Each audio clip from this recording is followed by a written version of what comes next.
everybody, welcome back to my channel. This is RicketyGames. I'm Sydney, and today we are back with Dead Take. Hello everybody, welcome back to my channel. This is RicketyGames. I'm Sydney, and this is a very interesting game. We've been learning about Duquesne, a man determined to make his art no matter what the cost. Anything that gets in the way, anybody who doubts him, he will do a and that includes his own family. Holy shit. We just got another one of the keys to one of the doors. We've been slowly but surely unlocking the puzzles that reside in here, splicing together the films, and we are slowly but surely trying to figure out what has gone on in this house, trying to find our friend Vinny. Let's get into it. Okay. Deadly silent in the theater. That annoying knocking is gone. We've got the key. A key with an art palette on the bow. Let's find the paint door. I don't necessarily remember seeing a door with a paint symbol on it, but it's obviously somewhere in this house. It's big, but it's not too big. When I initially came in and I wasn't looking around, it's not too bad. When I was wandering around in the mansion as well, I cut it out, but I want to show you guys this before we go upstairs. Look at this. So I initially thought this was just kind of a door that was open for us to go look in, but we found out it was kind of blocked. And it's actually barricaded from the inside. But if you do look inside, I noticed right here, you can see a camera, a film camera, a very old-fashioned film camera. But, and there's like a set here, more mannequins with pictures on their faces, and what looks like a backdrop of, I think a lake or something, like somebody's on a boat looking out. Hard to tell entirely, but it looks like that's kind of a filming room, something else, some other place where they've been doing art, so it's kind of interesting. So we are also looking for more VHS tapes. This is the painting. The real one, I suppose, because like we saw, like, I guess what the demonic one that gave us the key. I don't know what to call it, demonic or otherwise, but something's going on here that ain't normal. You know what I mean? So, we've got a mountain one, and the globe one right here. Where's my flashlight? There we go. But I don't remember seeing a paint key. Trophy key. Could it be outside? Is it worth just trying?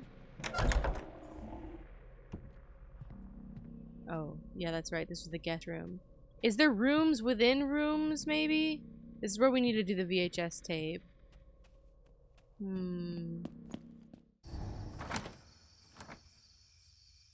That works. Ooh, okay. So I unlocked these doors, too. Okay, so 2 ways into the house now. That's nice, but that's not the paint door that we were looking for. You know where it is, Teddy? I don't know. Okay. I was wondering why we still had the courtyard key in our inventory. That must be why, because now it's gone. Once you use an item that is done, it just goes away. Huh. Could it go here, maybe? I have no idea what these roses are, but...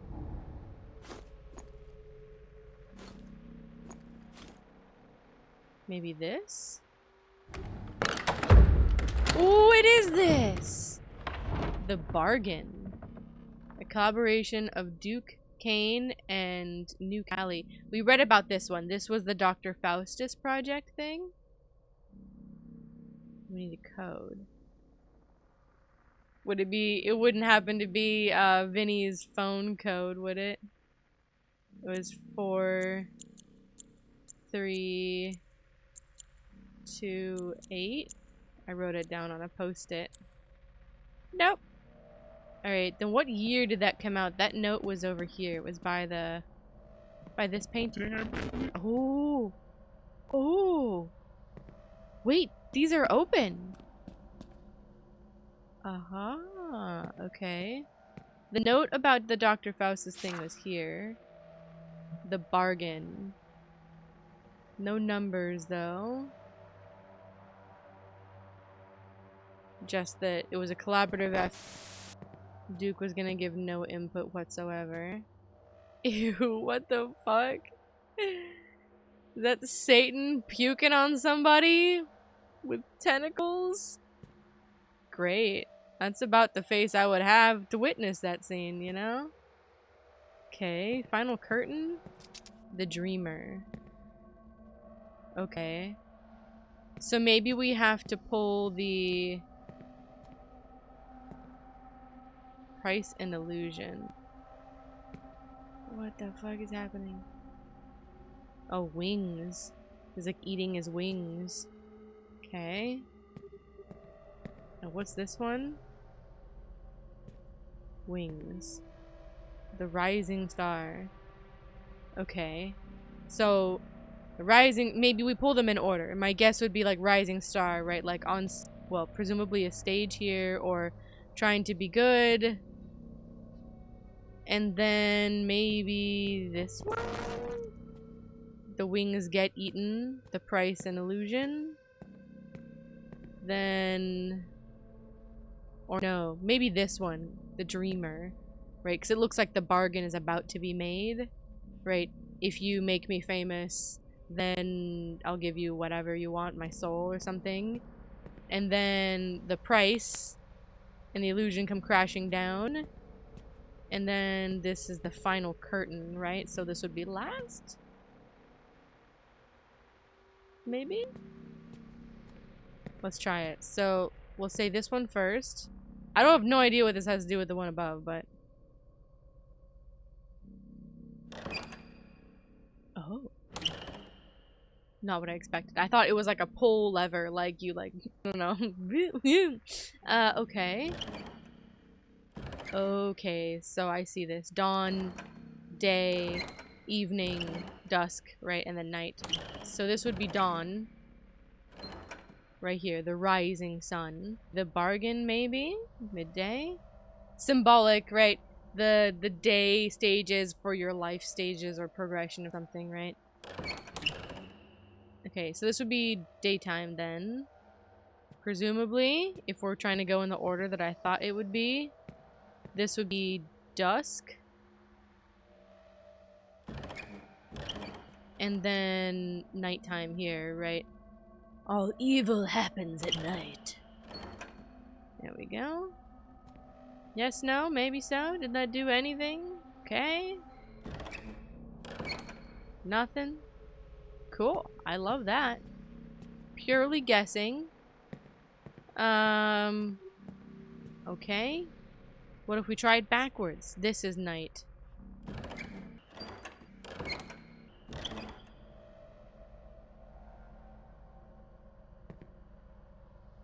Nothing.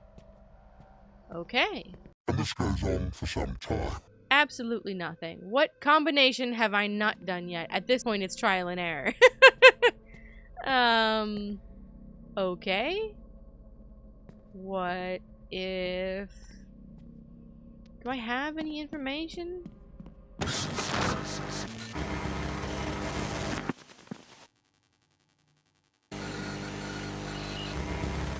That's right, this one's not watchable. You and your sweet words. Shut up!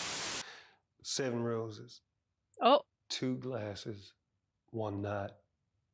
And 0 cares in the world. That's it. Oh, Willie. That's it. You always speak such sweet words, but many a 7 promise roses. melts in the rising sun. I mean it. 2 glasses. Every word. Something I got 0. no other anchor in the whole of the Mississippi. Shut up! Can't be true. Play it again. 7 roses. 2 glasses. 1 night. 1 night. 1 night! And 0 cares in the world. Yeah. Oh, Willie.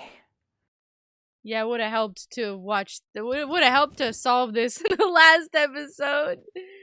This thing, all the roses. Are there 7? 1, 2, 3, 4, 5, 6, 7. Yes, there are. Okay, so 7 roses. Would have helped if I remembered the damn thing. 2 glasses. 1 night. Wink, wink. 0 cares in the world. Aha, okay. And this will give us the order. So I was just jumping the boat here. Alright. Jumping the gun. Alright. The Dreamer. In a chamber most meager, Felix Faust doth stir in the early pale light of a coming day, his heart burdened with want, for he doth yearn for renown. Lo, the gates of fortune are presented in dark eyes and darker intent. At the foot of the bed standeth Lucifer, a lord of deals cloaked in silken guile. Take thee but a scratch of the quill, and stardom shall be thine. With trembling hands, Felix drowns in the longing as he scratches his mark. The ink dries, the stars tremble. So Dreamer is number 1. That's Dawn. Let's write it down. We'll see. Rising Star. Okay. Then Rising Star. The star holds brightly as the crowds do look up to him so. Felix's life hangs in glory. His visage adorneth the banners of the hills, his name writ in light upon great marquees, his hands imprinted in the stone across which 1,000 feet pass. Yet, in the mirth of revelry, unseen strings pull steadily tighter. He is a bardic king, aye, but not of his own making. That's what you asked for, buddy. I love that this is like the Hollywood Walk of Fame, the Chinese theater, hands imprinted in stone. So Rising Star was next. Okay, Price and Illusion. The lamps of the Faust Hall are lit as the star begins to fade, and the lonely soul stands in his hall of mirrors, infinite yet hollow. Every choice he has made is an illusion. Each road is barred. Whenever he doth question, poisoned honey sets him in place once again. Lo, his visions, once as rich as the painter's stroke, are made dull, fashioned by hunger. I am no mere gesture, mine art is mine own, he doth cry. But Lu, with the serpent's grin, merely whispereth, Didst thou not read the terms, my sweet? No art is yours to claim, for it belongs to mine, and mine alone. You are owned by Mr. Lucifer. Love it. And then the final curtain. The bell striketh at the darkest hour. A knock, another, once more. Thrice doth a knocking come. The contract is called due. The dream of greatness is dim as the curtains fall. Felix Faust, once a prince of a screen most silver, is but a whisper on the wind, a dreamer no more, as he descends into the heart most final. But behold, ere the sun doth rise anew, and another hapless soul stands ready, the wheel turning evermore by the hand of Lucifer. Very nice, very nice. So I think that was very similar to the order that I had, at least at some point in my experimentation. It just wasn't ready yet. This one does say for sure nighttime, so it does start with the dawn and ends with the night. So we are right here. So we've got the final curtain, yeah, rising star. So this should be daytime. Oh no, this would be the second to last, right? The price. So this would be dusk. Whoa! Oh, good. I love unpacking the devil's puzzles. Alright. Ominous red door. Secret door, too. I don't think we saw, of course, is a basement. I did ask that, didn't I? Great art demands sacrifice. Like that, though? Does it have to be like that? Great art demands sacrifice. It strips the skin, peels it back, shows what's underneath, but you, Chase, I don't feel it anymore. There's no blood in your brushstrokes, no hunger in your gaze. You say you want the part, but I don't see anything real in you. Feed me something real. Stop disappointing me. Ooh, okay, so he is playing with us. This almost feels more along the lines of pitting me versus Vinny, right? He was saying, oh, like, I see vulnerability in you. You are the one, like, you're the one who wants this, your bravery, whatever. And he's saying that Vinny didn't have that. He's saying, I'm not good enough, right? So he's he built me up and then he's tearing me down in an effort to get me to be more desperate, to play more into what he wants, right? He's trying to manipulate me into being emotional and to lose control, probably the way that he pushed Vinny, right? We read that note. That's probably what he's doing, is toying with us. It's definitely, you can definitely tell it's like part of his psychological games that he likes to play, right? Building you up and tearing you down. It's a bit of a taste of his like manipulation tactics, you know, that we get to experience. Love that for us. Okay, let's get out of here. What's in our creepy extended, of course, is a fucking basement part of the house? Oh, goes all the way. Is it an attic and a basement access? Kitchen? Oh, there's the room! Or a room? Is that the one? I think that is. That's the movie room that we couldn't get into. The one that's barricaded. Okay, quickly. Oh, VHS tape! Haphazard. Very nice. A breathtaking journey into a world of magic. Okay. Very beautiful. Can I grab some? I was gonna say, can I grab some knives? Not pulling out this drawer too. Leah Kane, my love. Father Voss is gone. He wrote something in the guest book and then left. He packed his things and muttered something about this house not wanting to be saved. I think he's right. I'm going to talk to Donnie. I can't keep this inside anymore. I can't continue letting these pages swallow my pain when I should be screaming it out loud. Tommy, my sweet wonder boy, my angel, I love you.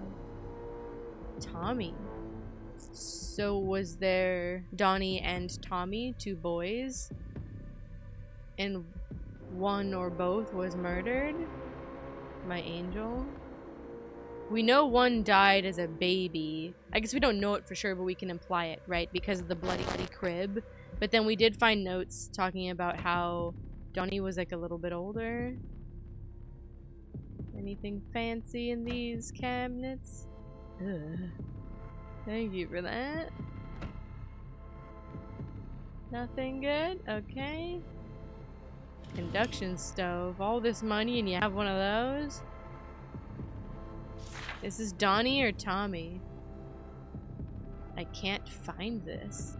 Or maybe it's like Tony. You know what I mean? Like Donnie is... Tommy is... Maybe something like that. I don't know. I thought there was only one kid, but we'll find out as find out. Internal staff notice. Internal staff notice. Subject: temporary dining room closure and staff conduct during rehearsals. To all household staff. Effective immediately, per Mr. Kane's directive, the dining room will be repurposed as a rehearsal space for the last voyage. As a result, all food items are to be removed from the premises, and meal service within the estate is suspended until further notice. Furthermore, staff must refrain from eating in Mr. Kane's presence at any time. Beverages are permitted, but no exceptions will be made regarding solid foods. This decision is essential to maintaining the atmosphere required for his creative process. Okay.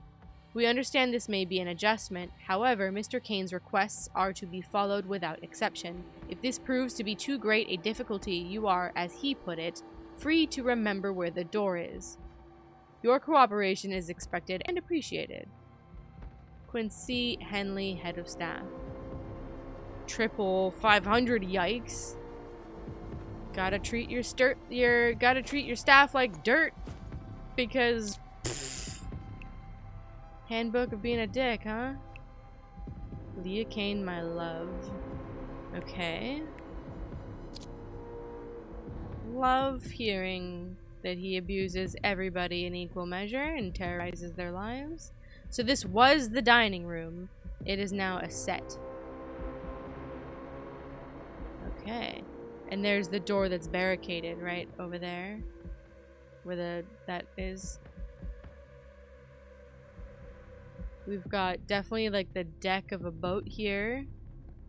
We've got the camera. Oh. Oh, they just locked me in. Fuck right off. And we've got scaffolding for lighting here a little bit. Okay. We got some screen direction. Storyboards. Okay, so this is the staging, right? We've got triangle formation, someone laying down here, someone in the foreground, and someone in the background. Not like this, and we don't like this angle.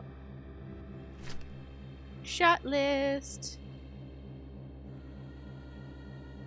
Shot list. Production title: The Last Voyage. Rehearsal. Director: Duke Kane. Director of Photography: Cyril Jacks. Date: 2007-2024. Production company: Lamp Black Productions. Hollywood office at this address. This house address. Interesting. Okay. Scene 7. Location: dining hall, converted set. Okay. Close up. Cast number 1. Shot type: close up. Camera setup: locked off on sticks. Cast required: cast number 1. So main cast on a tripod. Close up. Director wants to film only to feature close-ups of 1. Remember this. Okay, so that's an editing thing. Only close-ups. Okay. Cast 1A, cast number 2. Over the shoulder. OTS. Handheld for subtle movement. Naturalistic framing. Maintain depth and separation. Use a stand-in for cast number 1. Director's request. Okay. Medium shot. Conflict moment. Cast steady cam to follow movement. Sides expected later. Keep background depth for tension. So steady cam. Medium. Wide. Okay. Master shot. Yeah, usually. Okay. Static. Dolly forward. Master to establish the scene later in the day as actors and crew warmed up. Okay, so they do the master shot after people are kind of warmed up. He wants the acting up front. A master shot is like furthest away where you see everybody in frame, usually their feet and all of the framing, all of the staging for them. So all the blocking, right? You can see everybody in frame. Kind of like this thing down here that you see. And then things just get closer and closer. Continuing on, low angle shot. So that's looking up. Okay, the camera is lower than the subject matter, right? So it would be like looking up at something and the character, whomever, would be looking down. Powerful visual shift, unique lighting required. Ensure practicals match ambiance. Set up for the slider movement, right? It's signified that they have the power in the scene. So just kind of random thoughts there. This is what I do all the time. Okay, we've got cameras, little DSLR here, probably for behind the scenes. Frank Gardot, beg for me the truth. So this is the other director or somebody that is supposed to... That guy, I guess Carlisle, really wants Frank to be involved in this production. I surmised last time that maybe on behalf of a different studio or distributor, maybe trying to get a foot in the door, but I don't know. We don't really know for sure. So, subject, Duke, just talk to Frank, please. Duke, I saw the email you sent to Frank. Jesus Christ. Do you want me to start drafting obituaries?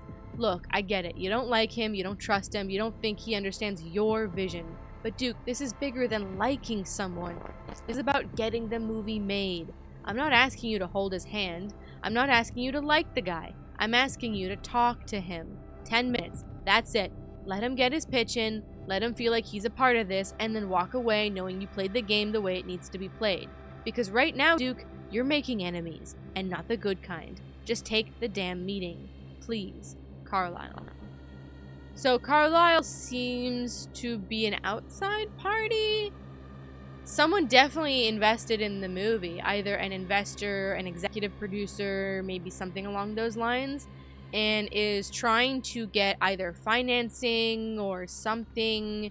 Definitely some sort of incentive to get the movie made. Maybe Frank brings a different type of star power, being who he is in this world. And trying to have someone like that on this project, you know, maybe this kind of power partnership between Duke and Frank could be what it gets to get this movie across the green light and out of development hell. Duke doesn't seem to care much about that shit, and he seems to be more than capable and has enough money to do things of his own accord with his own studio, Lamp Black Productions. So it's interesting that this conversation is happening, and I wonder if it's for distribution or something like that, or if Duke does actually go a more traditional route trying to find investors or private funding for stuff and doesn't solely fully finance his own films. So we've got, looks like you can press record here.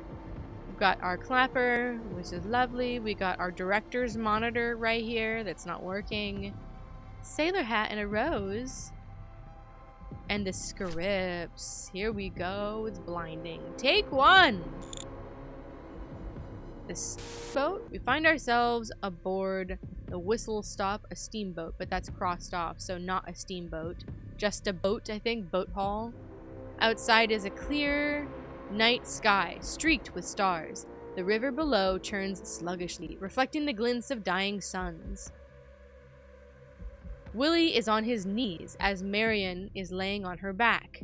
Puts something in her hands, for fuck's sake, gazing at the starlight. So she's holding something, that's the vision.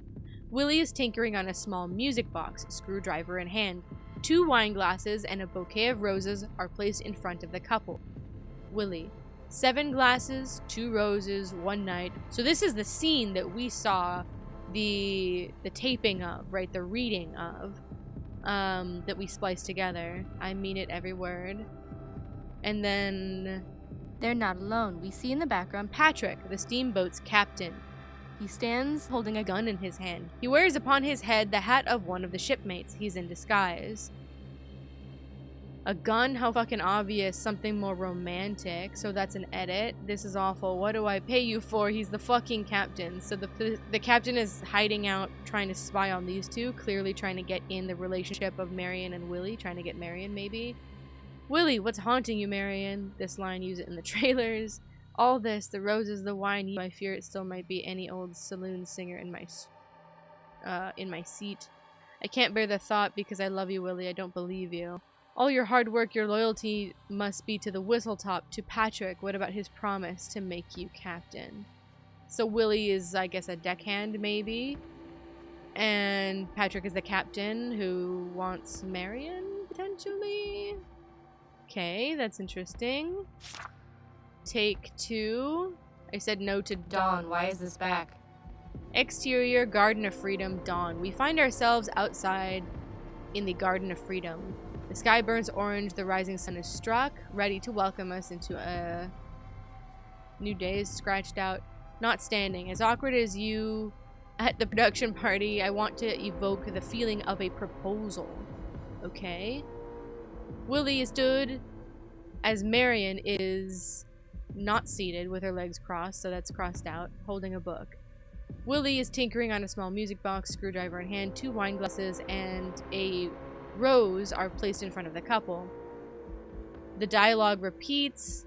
They are not alone. We see in the background Patrick, steamboat's captain. He stands holding a bouquet of roses. He wears full regalia of the captain's uniform, including the hat of the steamboat. Captain's hat is crossed out and replaced there. Overkill, real junior high shit, dial this back.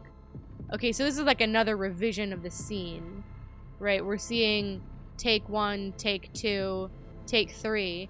Either they're filming all versions of this and they change the backdrop of this to be the garden and they're going to film it a bunch of times and then maybe do something in editing with that, or they're just filming 3 different takes potentially entirely and only one will be used in the film, right? So 2 garden scenes it looks like and 1 boat scene. Exterior, Garden of Freedom, night. Learn to spell you dots. Not eerily, okay. We find ourselves outside in the Garden of Freedom. The sky is dark and dotted with stars. It's eerily, spelled wrong, quiet. The fuck is Marion doing? What? Remember, she's an intellectual, something you're clearly not, and religious. Okay. Willie is with Marion. Willie is tinkering on a small music box, screwdriver in hand. A bouquet of roses and not a book are placed in front of the couple. So just a bouquet of roses. The dialogue ensues. They're not alone. We see background Patrick, the captain, holding in his hand a singular rose. So that's the change there. And then the dialogue ensues. Slow zoom here, a sexy shot, make her look good. Okay, interesting. Oh, there was no further notes on this one, right? Yeah, okay. So 3 different takes. 2 in the garden, 1 at night, 1 at dawn, and then the boat scene here. So the dawn, the night scene, and then the boat. Kind of different versions of that, okay. And then here's the captain's, well, I guess not the captain's hat, the sailor hat that Duke does not appear to like. And then the single rose. And then our 3 actors here. So 2 glasses, the bouquet of roses. This is Patrick. This is the girl Marion. And then this is Ben Starr's character, right? This is Willie. So they're all in the wrong positions and the wrong places, I think. So I don't know if we need to film all 3 scenes or just the one. But interesting. Alright. Let's up here really quick before we go messing with the camera and everything. Is this the backdrop? It is the backdrop. Okay. So we do have to film all scenes. Okay. Interesting. They've got, I love that they've really updated this. This is not the volume, but it's changing the game for a lot of in-camera, on-screen visual effects and backgrounds. It's a cheaper way to film without having to go on location. And then one of the really cool things is that you get to have a VFX supervisor be tweaking things in real time, changing things in the background, the lighting of the scene, transition scenes, or scenes of passing time, like time passing with the sun and the sun goes down, or, you know, you see the shift from day to night, things like that. Previously, that was a lot of VFX work, or you would have to go out and film daytime, nighttime, dusk, right, and kind of blend them. It's very cool. Modern filmmaking now has enabled us to be able to build basically a virtual set behind it, so you don't even need to do green screen in a way, and it helps the actors because they can actually see the environment that's going on, and it is more exciting than filming it on a green screen or anything like that. So very cool stuff. All right, looks like we've got to change the poses. So can we change the characters as well? Because this feels like the captain's hat. Okay, good. Can we change the face? Because this person is Patrick. Change pose. Place prop. Right? Or is that... I can't tell if that's a young version of me. We don't want the Bible prop. Okay, if we're doing the boat scene, Marion is lying on her back. Willie is tinkering on a small music box, screwdriver in hand. 2 glasses and a bouquet of roses are placed in front of the couple. And then in the background, Patrick is the captain. He has the sailor hat on in disguise, but they're upset about that. Okay, if this is Marion... Take the hat back. Laid down. There we go. She's got something, and he's not supposed to have a gun.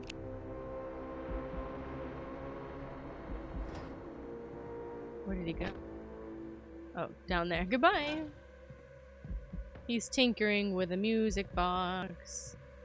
Screwdriver in hand. On his knees. So we can give him the screwdriver that we have.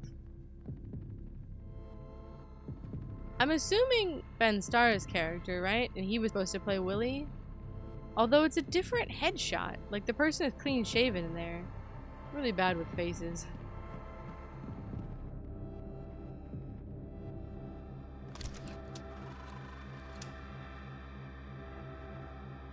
Because shouldn't it be flip-flopped? And that this person is the one in the foreground, this one's the one in the background.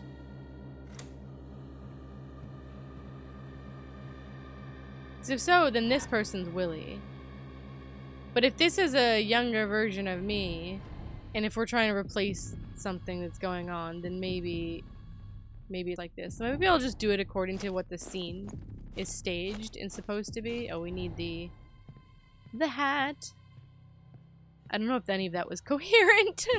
I'm not sure that it was. Hi, Editor Sydney here. I firstly want to apologize for the random intermittent mic interference. I've been trying my best to kind of make it something fun and interesting, but that's basically what's happening. On top of that, I was really confused with the different head shots that they have here. They have a younger version of Chase, which I guess is supposed to be his vanity, right? Chase is being portrayed as somebody who's kind of past due, and I guess using the younger headshot is a way of like teasing him. Vinny's character as well, I think it's just a clean shaven picture of him that's where he's younger.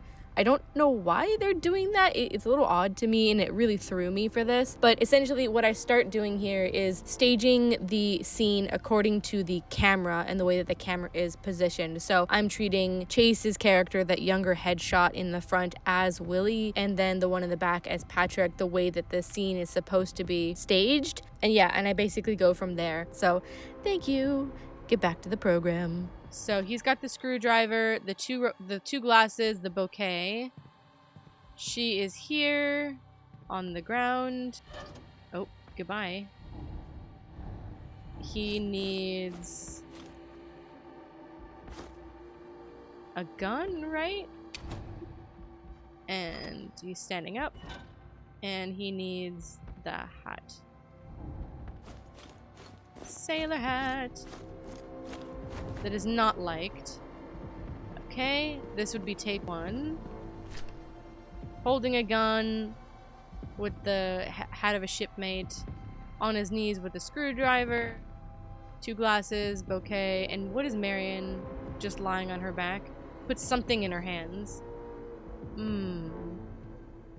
Maybe the Bible because she's a religious character? So maybe something like that. Oh, and we can move the camera. Okay. And the angle that they wanted was what? It was like this.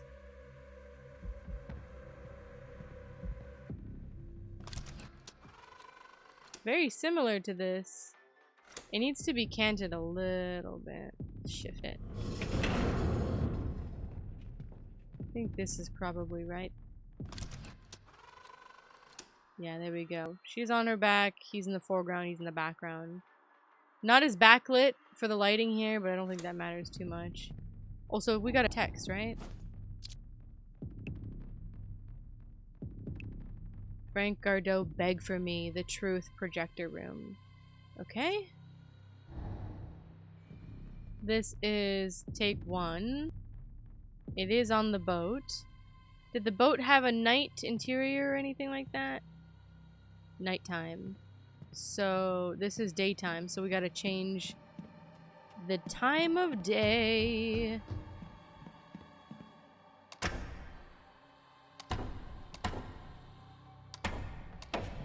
Can we not modify the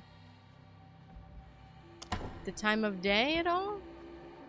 Hi, Editor Sydney here. I'm back. This should have been my first clue that I was overthinking this way too much or not thinking at all, depending on how you want to look at it. The fact that the backdrop settings here, you can only choose between the boat in daytime or the garden at night. And there is no boat daytime, and there is only one garden at night. So that should have been the first clue and the biggest clue as to which scene needs to be set. I actually go through the motions of building take 2, which is the day garden scene, and it is futile. So I'm just gonna skip right to the nighttime garden one, where I'm building that one, and we'll get to that. So yeah, saving it a little bit of time here. I don't know what was going on, but it's fine. We made it eventually, you know? Carry on. Okay, so if we're going by, okay. I've been building the third scene, so she's religious. So she has I gave her the Bible.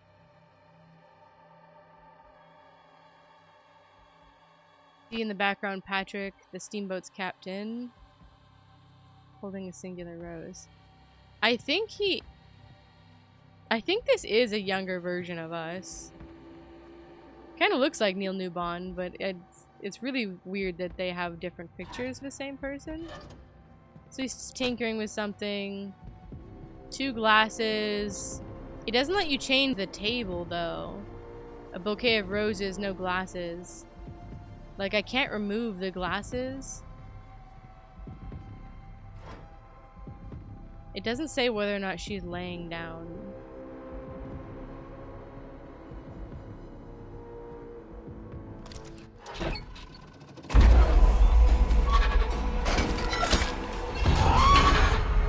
Holy fuck, that was it! Holy shit, dude. Okay, the fact that they fucking moved for real is horrifying. And don't break my very expensive camera. A USB drive. So this is a younger version, or like this picture is a younger version of us. I think they were chastising Chase for being older or like washed up. She's fucking dead. He's fucking oh. They're all like demonic dead version. Can I get my screwdriver back? Nope. Okay. Well, that's fucked up. So I was right to assume the positions rather than the pictures. The pictures were throwing me because it's not like the normal headshots that we've been looking at. Because this is the headshot for Ben Starr that I've been going after, and this one was clean shaven, and then this one was a young picture of us, like an older picture headshot of us, like not what we currently look like. So it kind of threw me a little bit, but whatever. So position was good. That saved me as far as figuring out like who was who. And that means that this is us, right? If this is supposed to be me and we're supposed to be taking on the role of Patrick and we're the ones that killed the other two, right? This is the competition between me vying for the role of Willie and giving the other role of Patrick to Vinny, right? Because we would be the star, or we want to be the star. So that's interesting. Okay. So this means that we can do another splice potentially, or just get another scene, but my guess is another splice. Yay! Allowed to leave. What now? You have a lot of time on your hands, Duke. I can't tell who I'm looking at. I can't see Willie. I thought it was you. Alright, so he keeps telling us we're not good enough. Love that. Thank you. Actors love to hear that. Okay, let's go down. I don't really want to go down, but you know. Is it open? Oh. Back here. Okay. So a quick way down here then. Nice. Okay, then what's all the way up? Because this is definitely where we need to go. Because we want to watch the tape. But locked. Alright, naturally. So we're slowly unlocking our way around the house. I guess this makes sense if this leads down here. I was thinking like a basement, but this makes sense because obviously all this is down here. It sounds like me. Hello? Me killing someone or doing something else? Okay, so we got the new drive. And the text message prior to that one said Frank Gardot the truth. Look at the projector. So let's pop this in. Show me things. Yellow belly. Oh, you know what? It just occurred to me. Well, no, hang on. Because that's the text that we got in our phone. This one. Up here. Oh no, yellow bile. Okay, not yellow belly. But, okay. Close. Okay, so let's look at what that one is. It's probably distorted. Maybe it's the other version, right? Vinny's version of the scene we just saw, because we saw our tape for it, right? So this would be, presumably? Oh, that's a nice place. You look delicious. No, you look delicious. No, stop. Come on. Vinny, it's so good to have you back home. Well, it's great to be back, right? Thank you for sitting with me today. It feels like you're everywhere right now. For an interview. On billboards, you've got projects lined up. What's it like being the next big thing? It's wild. It's really crazy. Yeah, it feels like just yesterday I was dying to break in, and yeah, now I can't seem to get out of it. Kind of eats you whole, this industry. You've got Shadow Glass Chronicles, you just wrapped on Silent Void as the lead, and now there's talk about you joining Duke Kane's new film, The Last Voyage. Care to spill the beans? Yeah, You can't. I've always been a fan of Duke Kane. I'm a huge fan. In fact, the man is a legend. I think you mentioned in past interviews that you looked up to him. I mean, he's got the vision, the grit. He commands a story. It's like watching a master at work. I remember trying to sneak into a midnight showing of Horror for Us 3 when I was way too young to be there. It was like, what? It just kind of changed me. Duke doesn't just make movies. He creates worlds. And the way he pushes his actors, he is sculpting them into something bigger than themselves. Some powerful stuff. Yeah. No, you see his name attached to something, and you know it's going to be intense, groundbreaking. High praise. I have to ask, Duke's known for being intense. Some would even say merciless. But it's his world. He doesn't settle for good enough. He wants what is best for the story. Is it scary? Yes. But if you're not scared, are you even trying? Duke Kane's big break came off the back of one of the most horrible tragedies of his life. Are you one of those artists who believe that all great art comes from agony? I would say, if there is anyone deserving of greatness, it is someone who has gone through as much pain as he has. Absolutely. Yeah, and I'm not to imply that you have to lose a kid or something in order to be great. Oh, no. No. Of course not. Whoa, okay. So he shares a similar point of view, or he's so distorted in his career and vision of greatness that he's willing to believe anything that Duke is doing is for the better of career, of scaling the heights of Hollywood and whatnot. It's not an uncommon tale, but it's very interesting, and it's a very nuanced conversation because obviously there's the straight up horror stories of people that just abuse their power and are horrendous to their actors, to their crew, to the people around them. And then there are people that walk the line of pushing the boundaries in a way that is...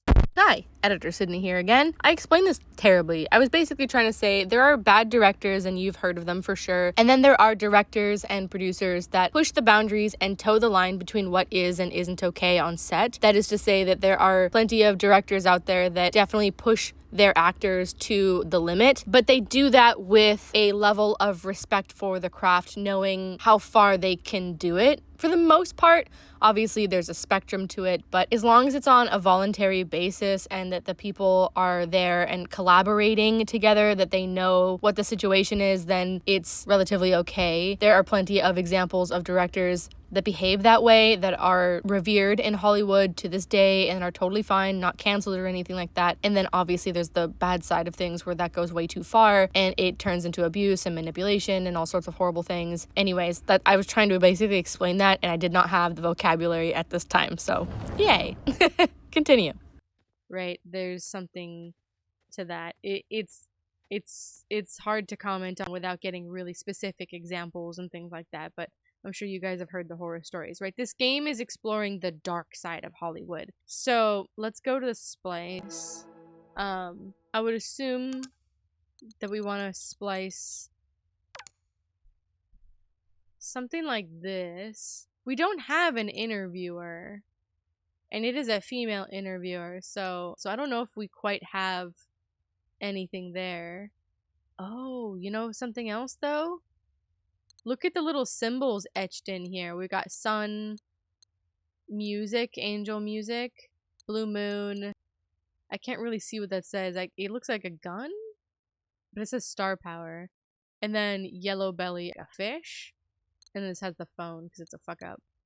I'm gonna try it. I'll try it with a little bit of everything.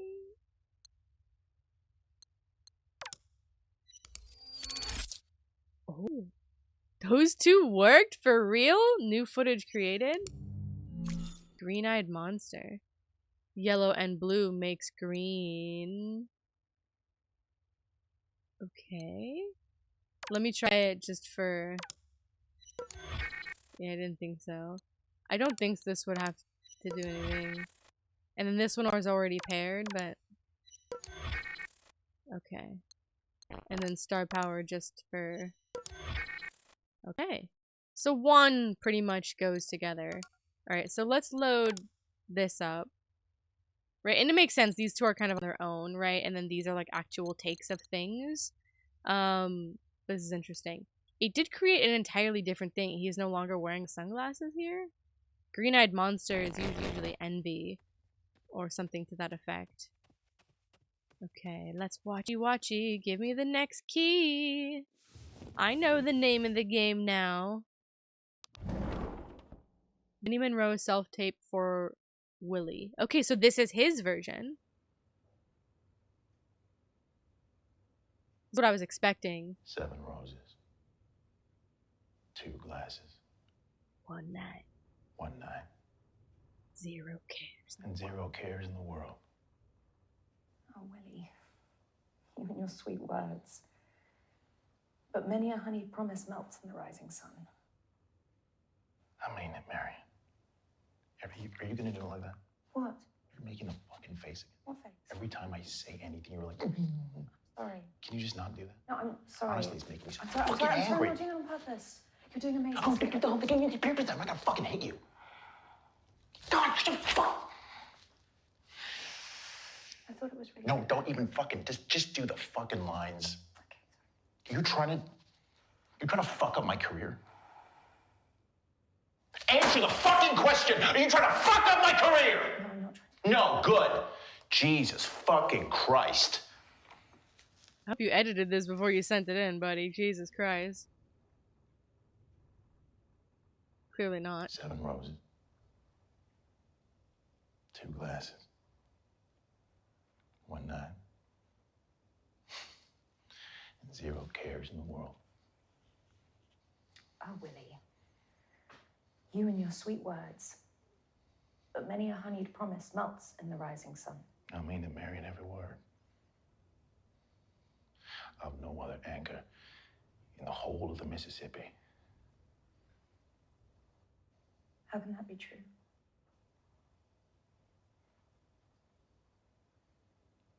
What's haunting you, Marion? All of this. The roses, the wine, you. I fear it might be any old saloon singer in my seat, and I can't bear the thought.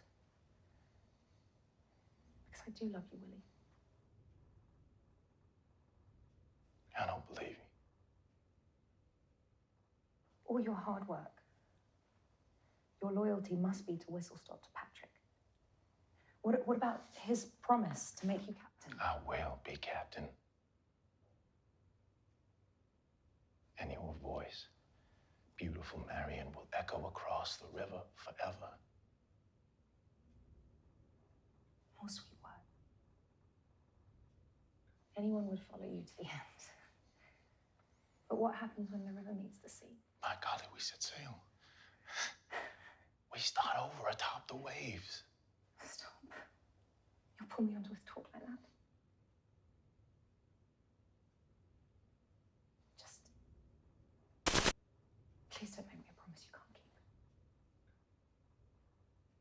7 roses, 2 glasses, 1 night,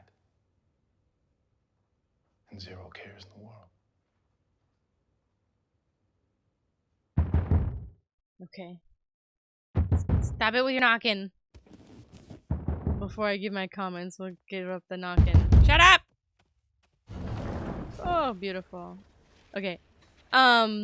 So we already knew that Vinny has a temper, right? We read it in that note that says that he was doing a take and Duke was filming it though, so it wasn't a self-tape like this, but he popped off from something stupid and got violent or something like that, or lost his temper like we saw there.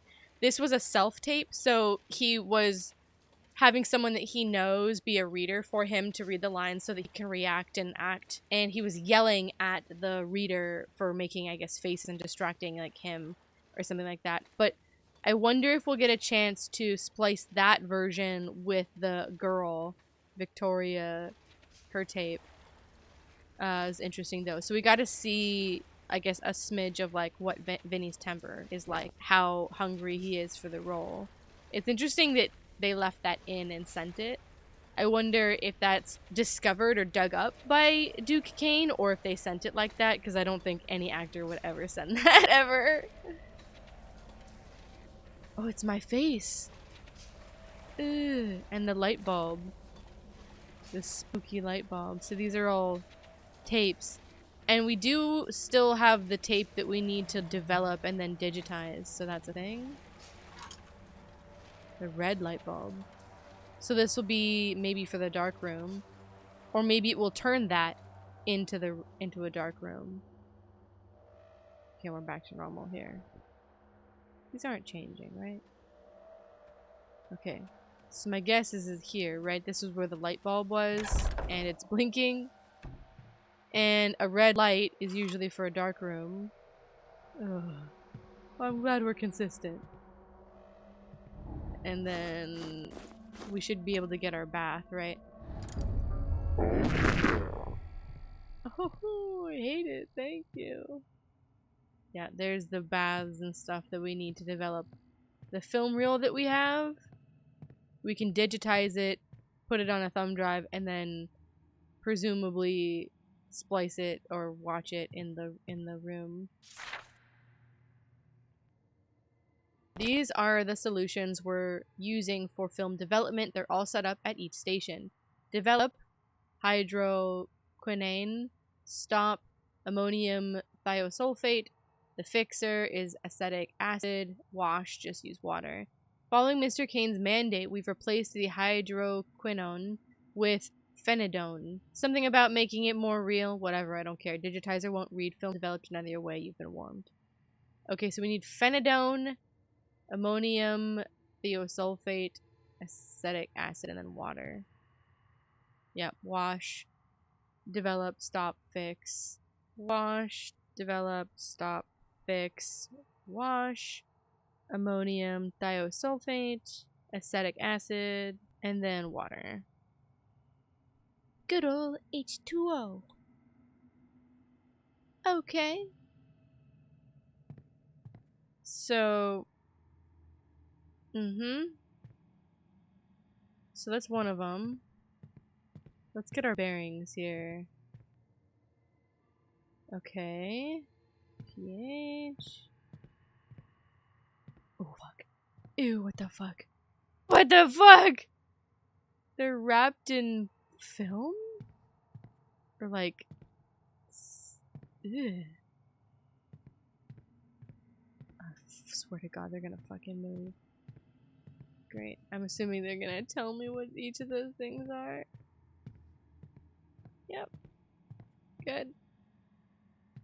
Good old H2O.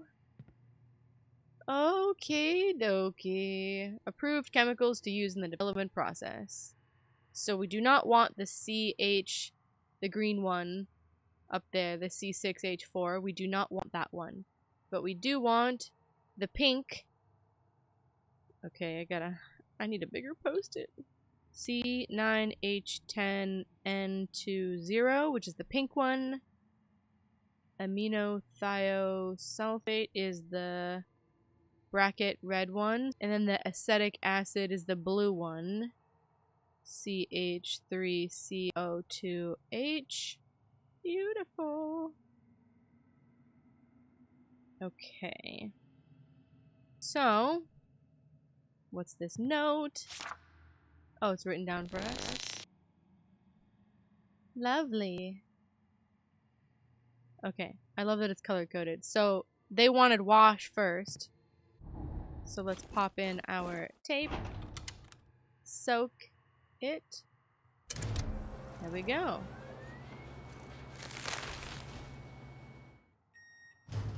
I was gonna say, if someone fucking pops up behind me, I will Oh. Popped out the other side. Okay, very nice. Washed roll of film. Okay, now we want the developer, which I believe is the phenidone, right? Mm-hmm. Don't move, don't move, don't move, don't move. So each one, it's gonna do something. I fucking hate that. I should have written down the colors. I just wrote down the chemicals. Because my brain works like that. Oh, and I'm stuck here. Okay. So that's one of them. C9H10-2. Oh, so this one is the developer. Pop it in.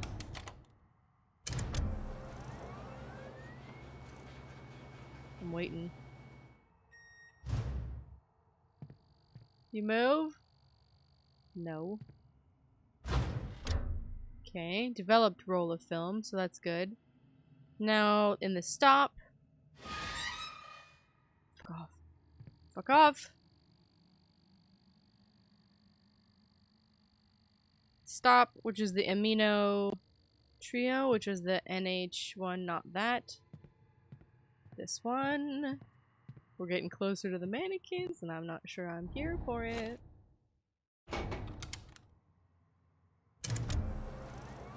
I'm waiting. Stop it! I hate it, because you know it's gonna. It's like the Jack in the Box. Ooh, fuck, fuck, fuck. Something big move? Something shift over here? Is it just the mannequins? I'm going crazy. It's fine. It's gone. The one that moved. And this one fell over? Great. I love that for me. Where did it go? It's definitely gonna pop up behind me when I'm finished developing all this shit.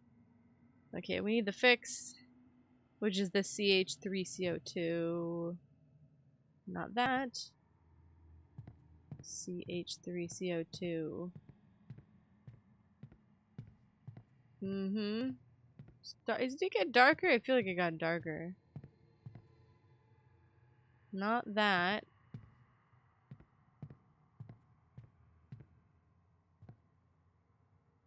Where? Here we go. This is the acid one.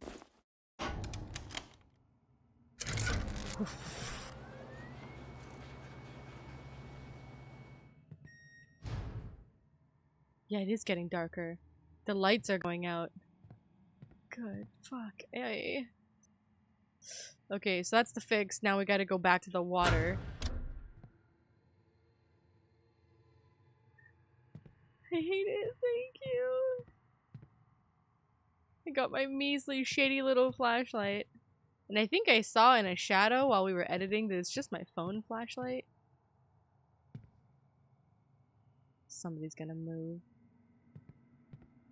Mm-hmm. Totally walking. It's totally normal. It's totally fine. It's also very quiet. They're planting it. Mm-hmm. Fixed roll of film. Last wash. Then it's done. Oh fuck. I'm trapped. Fuck off. Turn the lights back on. I have to turn around to get the film.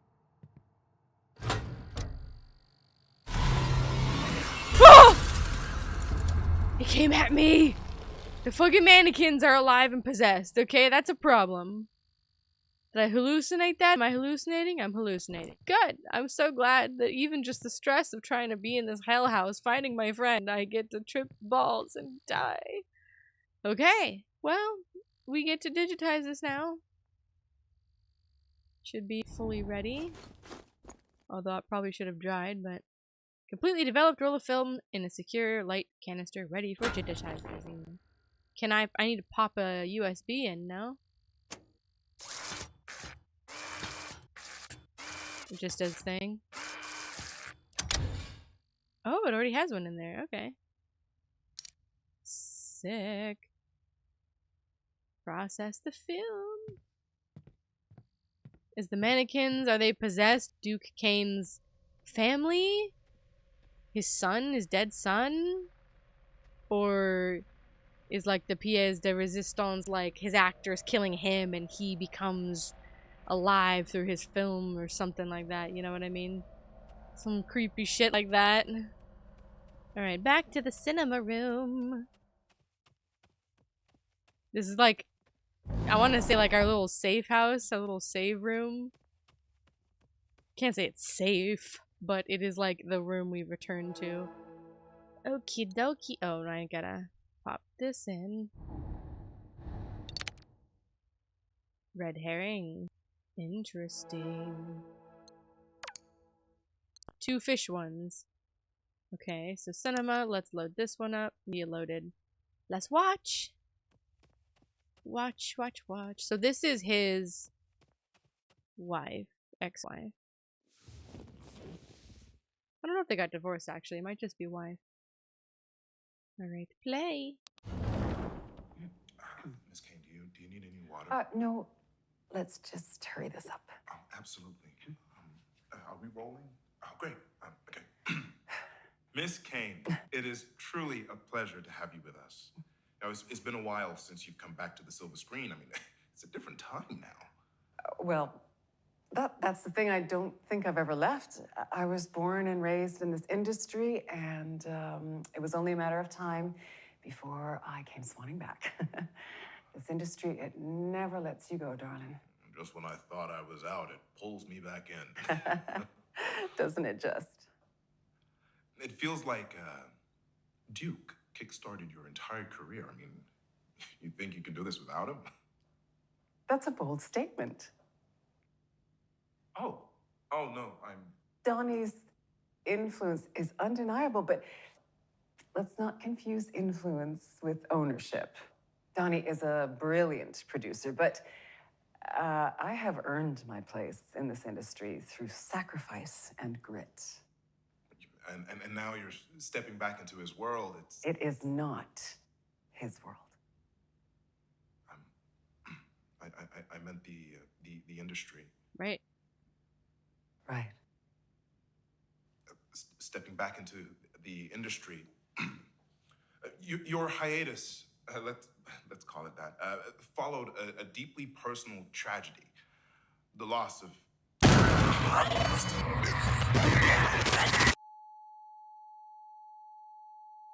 Okay. The loss of her son. Okay. So Donnie is a nickname for Duke. That makes a lot more sense. So all those notes we read, I almost want to go back and see them now because knowing that Donnie is the nickname for Duke, I didn't know that. Tommy is the son. Donnie is Duke. So her references to Donnie are references to Duke. And so forth. And my little angel always remains at Tommy. And I do have one child that died. Interesting. But I mean, that shows you, right, the pervasiveness of the industry. A man like Duke Kane. And also how male-dominated it is, right? His industry, his world. It's like, it's not his industry. He's literally one producer, one director within Hollywood. And yet, you know, he's so pervasive. His power is so pervasive. His influence that they're saying it's his industry. This interviewer is being really shitty trying to say like, oh, well, he built you and you're in his world, right? You don't have your own merit to stand on. And she's like, excuse you, right? So that's pretty common, but it's good to see Leah being able to fight that in a pleasant way, constructive way. She could be a lot meaner and she would have a very interesting. We can splice these two things together. I wonder if the two fish ones would go together. And then I would be really interested in splicing the green-eyed monster with the moment in the sun, these two, because they're the same reading of the same scene. Just for giggles. Can we do that? Oh, splicer. The green-eyed monster. Oh. Whoa. It's not the girl anymore. It's, Zara. Okay, so that's interesting. And then I think at the end of this tape it looked like him in it. So do these two go together? Because they're both like interview types. Orange County. Ugh, look at that. I think that's Vinny's face. That's interesting. Look at this. The sun symbols. Nope. What about these two? Nope. What about these two? Or these two? Because if this one looks like an interview. Nope.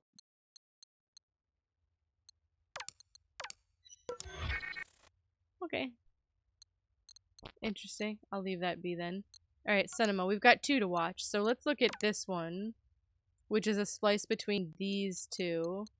The two, I guess you could say, original actors of the scene, or the first choices until they were replaced, right? So Vinny was supposed to have the role of Willie, and she is supposed to have the role of Marion until she complained about Duke Kane, and Zara was the one who rat her out to Duke. And so she's exiled from the, she's blacklisted from Lamp Black Productions and Duke Kane's whatever is going on. And Zara presumably got the role of Marion. And trying to say that Chase, got the role of Willie, so it would be us two now instead of these two. So it's kind of interesting. So, like, what is this tape of Zara? And then we'll watch the other one that we made. Look at us, cutting in the films. Slimy things. Okay, and we're rolling. So this is going to be for our socials. It's just quick fire questions, no big deal. Okay. Are you ready? Yes. Okay. So where do you go to access your rage? My rage. Yeah. I don't know. I think for me it's a matter of tapping into that feeling, where you feel like your voice doesn't matter and you realize that you're the only one who will fight. Phone. Oh, I'm so sorry. That's okay. You ready? I'm sorry. I have to interrupt this quickly because I'm being told you've been cast as the lead in Duke Kane's next film? What?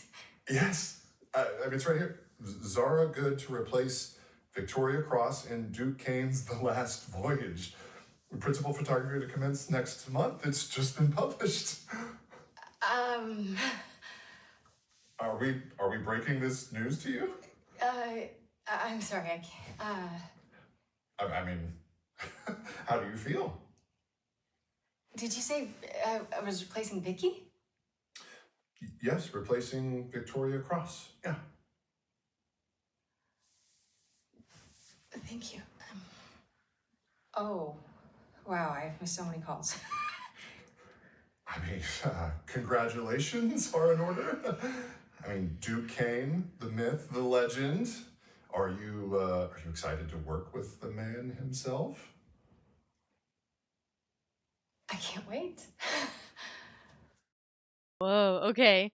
So that's interesting. So she wasn't aware, obviously, and she gets the news that she's going to be it. But I think she knows more about it, right? Because she was the one that leaked the news that Victoria was trying to blow the whole thing open, right? She complained it to the union and was trying to do something about it, and she CC'd Zara thinking that Zara would help her out, because Zara was privy to a lot of those moments. Zara ended up emailing that email to Duke and letting him know to get ahead of the shitstorm that was about to happen, because if the Union was about to do anything or strike him or anything publicly or privately, right, Duke will have prior knowledge and be ready with a response or whatever. I think we already knew that in that regard, Zara was loyal to Duke. The question is, did Zara do that with the intent of getting the role of Marion, right? Knowing that if she could displace Vicky,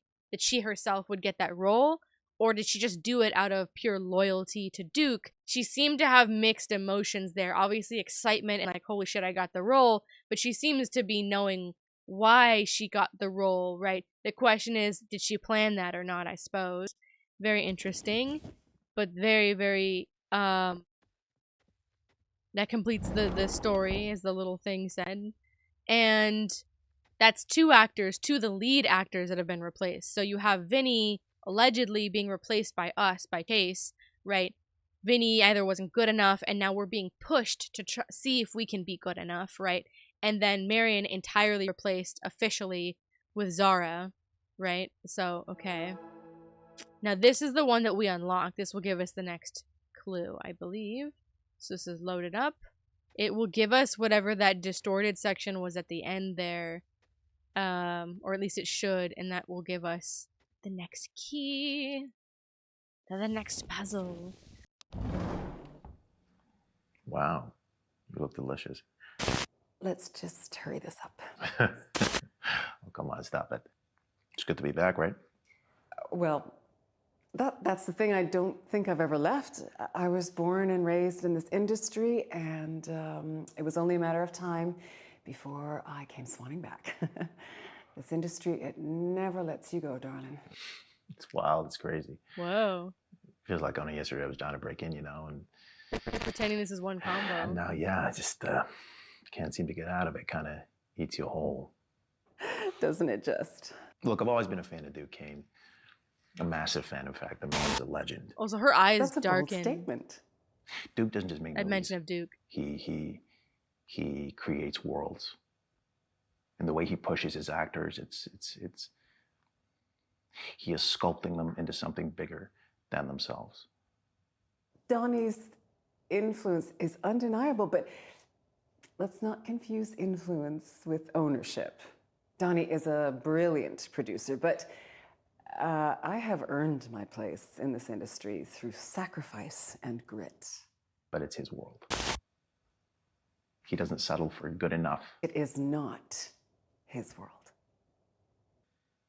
If anyone is deserving of greatness, it's someone who's gone through as much pain as he has. Right. I don't want to imply that you have to lose a child or something in order to be great. The loss of Tommy must have been immeasurably difficult for Duke. Well, we certainly were never the same afterwards. And for him to have carried on and given the world so many incredible pieces off the back of it, as far as I'm concerned, that is an immense showing of strength and endurance. And neglect. Not sure I follow. Oh, well, it's like I'm invisible in all of the films and the work and the loss. Oh, but Donnie rises above it all, untouched, always there.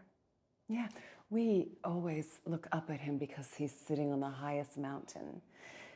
He's always watching. Nothing escapes him. Not grief, not loss, not me. Because, God forbid, I should be the center of fucking attention. No. Fuck this shit. Whoa. We got to see the rest of both of those. It works, obviously. I mean, power of editing, anything can really work together, but holy shit. That is really aggressive, right? Like, talking about the loss of their child. Yes. Talking about the loss of their child. And like placing Vinny, of all people, almost a new actor entering and wanting Donnie Duke Kane's world, and then his wife And at one point, his muse, his main actress for many of his films, it looks like probably most of his films until their son died, right? And she's like, I never really left, right? And they're calling it a hiatus or whatever. But I mean, let her grieve. And it looks like she took time to do that and deal with the repercussions of that loss, whereas Donnie did not. And if we are to believe that Donnie was the one responsible and the public doesn't know that, it would make sense, right? Because Donnie felt his child was in the way of his career, either taking too much time or whatever, being a nuisance, something, whatever, we don't know, to the point where he got rid of him. Maybe he became more unhinged, but to the world, it didn't seem so. It seemed like he put his grief into his work and kept going, right? Whereas it's actually the other way around. He was working and he killed his son so that he could keep working. Not working despite that grief, working because he did it, right? Because he made it happen, right? Whereas Leah, who probably knew the truth of it, couldn't keep working and probably couldn't keep working with Cain. So why come back for the last voyage? They're implying that she's back for this, right? The reporter was like, oh, well, you're back in his world, and her eyes darken, right? She's like, it's not his world, right? I wonder if she's going to use this piece as a way, like I don't know if it's a final film or anything, and if everyone's trying to use this to catapult themselves above Duke Cain for whatever reason, either just out of ego with the front actors, or with Leah maybe as revenge to make a film that he's touched not about him, right? I don't know, but it's interesting. It's dark. Fucked up, man. Alright, what is it? Ooh, is that the VHS tape for me? The last one? 11 Lock. Kung Fu Mastermind Frederick Robinson is 11 Lock. When I'm locked in, there's no stopping me. Okay. So I think that's all the tapes then? 1, 2, 3, 4, 5. So I am curious to go to that room too, because that was where we really got the note from Leah about Donnie. I assumed that was their son's name and not a nickname for Duke, so I really actually would love to reread that note. We don't pick and keep anything, and that's fine, but I'm gonna go read about this one. I tried again today. I sat at this desk, pen shaking. I thought, just write his name. My mind won't let me. Donnie doesn't understand. He doesn't take anything seriously. He just sits there with that hollow, empty gaze as if none of this is real. I thought I can't write his name, meaning Duke's name, because I didn't realize that Donnie is Duke. But now knowing that, right, Donnie doesn't understand, I can't write his name, probably Tommy, right? I can't write Tommy's name because he's gone. Her baby is gone forever. And she is struggling to accept that.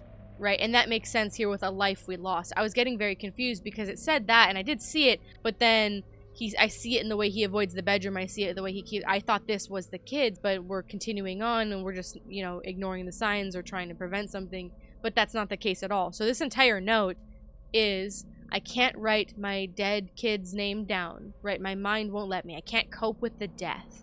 Right, Donnie, as in Duke, doesn't understand, he doesn't take it seriously. And maybe he doesn't take it seriously because he did it. Maybe she doesn't know that. We don't know. As if our son was just a passing dream and not a life we created, a life we lost. So he's dead for sure. Father Emil Voss sees it too. He won't say it outright, but I can tell he's wary of Donnie. He watches him. He's wary of Duke, right? He watches him the way a doctor watches a patient who doesn't know he's sick. So Father saw something wrong with Duke. And there's something wrong with Duke that he can't put his finger on, right? A patient who doesn't know he's sick. Now, that either is the nail on the head and Donnie Duke does not know what he's doing, he's possessed or something, or he does know what he's doing it on purpose and he's hiding it. He's still got that kind of sick, you know, aura about him, right? He's mentally twisted and he's not behaving a way a grieving parent should behave or something like that, right? But Donnie knows in the way he refuses to say his name, just like me. So Donnie, she says, is being affected by Tommy's death, right? So that clarifies this whole note, because I was reading it and I was a little confused because it's like, okay, he lost a life, but he's still here.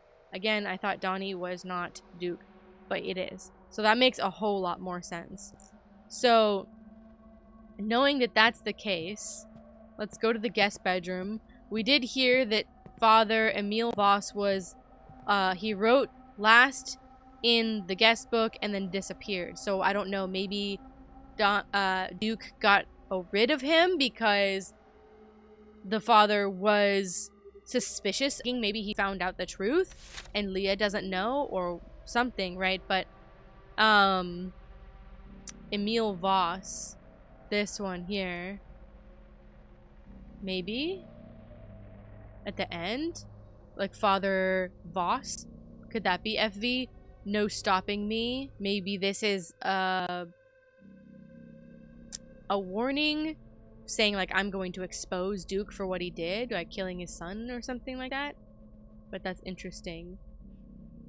I was originally gonna go for My Little Angel, right? This one, because it references Tommy TC, and this would be the order because this is Tommy's movies. I don't know if I really clarified that. These 5 tapes, favorite films, were carefully chosen by Scribbled Out. If I can't write the name, it implies it's Tommy, right? Our little boy wonder. Tommy would have loved that, right? So I think that makes sense, knowing what we know about the name that can't be written, can't be acknowledged because of the grief, because of the death. So if it's Tommy's movies, it would either be this one, TC, or the crossed out one. But given that the crossed out one doesn't quite say the last one, it goes justice, imagination, it doesn't give you the rest of them, I think it's this one. So let's write down this one. So 11 Lock is the first one, right here. 2 is Red Valley, Mbambo's Rain, Machine Play, and then 5 is Akazard. Okay.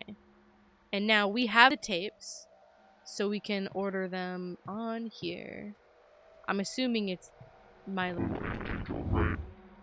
For My Little Boy Wonder, your memory will be cherished in film. So this is the order. So 1, if we're going by that order, Tommy's order, it would be 11 Lock. This one. 2 is Red Valley. 3 is Mbambo's Rain. 4 is Machine Play. And then the last one is Akazard. Oh yeah, baby! Oh. Could it also be maybe that Leah Kane is here in the last voyage to try and preserve her son, like get him back through the film, maybe? Harry Dufresne, Black Vial. Dylan Holmes, $50,000. No sense. For discretion and services rendered. And this is gifted by Harry Dufresne. What? I've paid up. Delete the footage. Blackmail. Dylan Holmes. Uh-oh. Agent? What? Oh, this is who everybody is. And also, Leah Kane kept mentioning Duke as a producer, not a director, so that he is solely a producer. Okay. Winston Charles, agent, summer 23. Veronica Blake, actress. Diana Wells, executive. Lance Marlowe, musician. Harry Dufresne, actor. We've gotten texts about Harry Dufresne. Devereaux, model. Hargrove, musician. Nathaniel King, musician. Warren Clyburn, government official. Charlene Dumont, government official, Winter. Fredrickson, executive. Zara Good, actor, Winter 24. I don't know if this is like when met or when they worked together. I don't know what the dates are, but might be important. Harry Dufresne, actor, Spring 24. Okay, but that was up here. So this must be when contacted or Worked with Vinnie Monroe, actor winter 23. Zara Good again, fall 23. Okay, actor, Lucas, Catherine, no names that I'm recognizing here. Benjamin Hart, Margaret Lambert, Parker Dean, Grayson Mills, Jasmine Lee. So Chase is nowhere on here. There's no Holmes, and there's no Leah. Interesting. No Victoria either. So are these actors that are being blackmailed? Maybe? Given by the check? Security? Surveillance? Oh, the bear! Camera! Interesting. Camera in the nose. What is this? 2324 MP4. Oh, 23 to 24. So the year. 23 to 24 .mp4. ICE? It's a hard drive. Yeah. What is this? Security memo. Again, I am stressing to the security team that we need to enforce the no phone policy on the estate. This is non-negotiable. We are finding more and more violations of this rule. Even today, a guest's, Vinnie Monroe, cell phone went off during a private screen test. Mr. Kane was not happy. I am not happy. Repeated violations will result in security docking of pay. Douglas Cole, security supervisor. Property of Vinnie Monroe. Is that his phone? Because we have the code. I wrote it down. 4328. There we go. Oh. The bedroom code. Okay, hang on. Let's go up. Vinnie Monroe, it's Duke Kane. I worked with your father. Vinnie Monroe, it's Duke Kane. I worked with your father. He was a storm in this town. Al opened more doors than anyone will admit. And now, you walk through them. Doesn't mean you haven't got something of your own, though. There's a charm to you, a polish. And honestly, we could use a little polish around here. That's why you're here. That's why I'm letting you in. I want you for Willie. He's a lead role of my new picture. You can do it. Send me a take. Okay. That boy who called you, Chase, I did some digging. He knows you. Very well, in fact. Actor, beyond his prime. But he wants your role, doesn't he? He's persistent, obsessed, very hungry. Do I talk to him, Vinny? Do I carve Willie out of him? Call me. Interesting. So, I wonder if the tape that was referred to by Vinny on that note with blood is the phone call thing. And it's like, he feels that we called him, Chase called him, in an effort to sabotage his getting the role of Willie, right? He was in the middle of something with Duke, that kind of thing. And he, like, lost his temper, lost his shit, and something bad happened. Duke was filming and is keeping that footage for use of blackmail, clearly. But in that moment, right, he denied knowing Chase. He's like, he's nobody, I don't know him. And then Duke goes, you don't know him, but he's saved in your phone. So now he is pitting us against each other. He's hungry. Should I make him into Willie instead of you? Right, so he's trying to dig at Vinny here. I know he's your friend, but you have to understand, this industry, our world, it demands sacrifice. Like my boy. Every great performance has a body buried underneath it. Chase was never built for that. He clings. You sever. That's what makes you ready, Vinny. That's why I chose you. You're like a son to me, Vinny. Make me proud. Okay. New theory. What if, knowing that Chase cares about him and that he's his friend and knows you very well, right, quote unquote, what if, in order to prove himself to Duke, Vinny is purposely luring Chase here and sacrifice him for his career to prove to Duke that he's in it for the long haul, that he wants the role, that he can be sculpted into whatever Duke wants, right? To propel his career, to have his own standing, to get out of his father's shadow or whatever. I wonder if Vinny is in on it, right? That's the question that I'm asking. And Chase will eventually be a victim. We're planting all these things. Like, maybe Duke Kane is just setting the sick stage, and Vinny is the one doing it, and that's almost how Duke can get away with things, right? He manipulates people to do things for him in a jigsaw type of manner that's like, no blood on my hands, which is garbage, but, you know, the sentiment is like, I didn't do it. He was trying to prove himself, and he did these things, which protects Duke in the long run, but throws his actors or whoever who's not good enough under the bus, right? Could be interesting. That could be something. It's time you stop waiting for permission. Your father knew that. This is your role. You take it. You own it. This house is yours now. This is your shot. I can see something real in you, Vinny. Feed it to me. Feed me. Feed me. All right, Seymour, calm down. Great art demands sacrifice. It strips the skin, peels it back, shows what's underneath. And you, Vinny, I see everything. There's blood in your brushstrokes, hunger in your gaze. I'm proud of you, Vinny.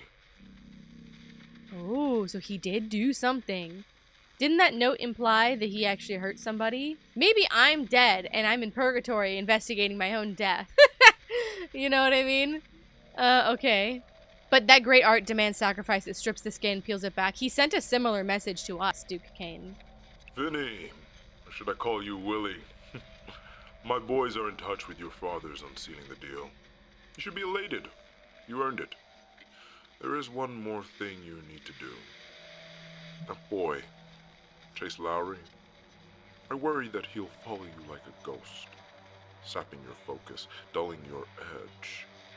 Remember what I said. Sacrifice. True artists don't ask, they take. And you, boy, you sever. Sever him. Get rid of him and this role is yours. Oh, my boy, my little angel. You'll carry us into the future. My boy, my little angel. That's what he called Tommy. So it's almost like he's using Vinny as the son grown up, right? And he's blatantly asking there to have Vinny sever us. That's either literally or figuratively. There's a party, Vinny, which I'd love for you to attend. This party is for you. You'll meet the other cast, the crew, your people. It's important you attend, Vinny. There are moments in a man's life, pivot points, where everything changes. This night will be one of them. Okay, so this places these text messages prior to the party. Maybe Chase knew about these messages, and that's why he called him. Like, initially, he was just kind of mad. He let him go. When Vinny went, Chase got over the emotional shock of it and was like, wait, something's wrong here.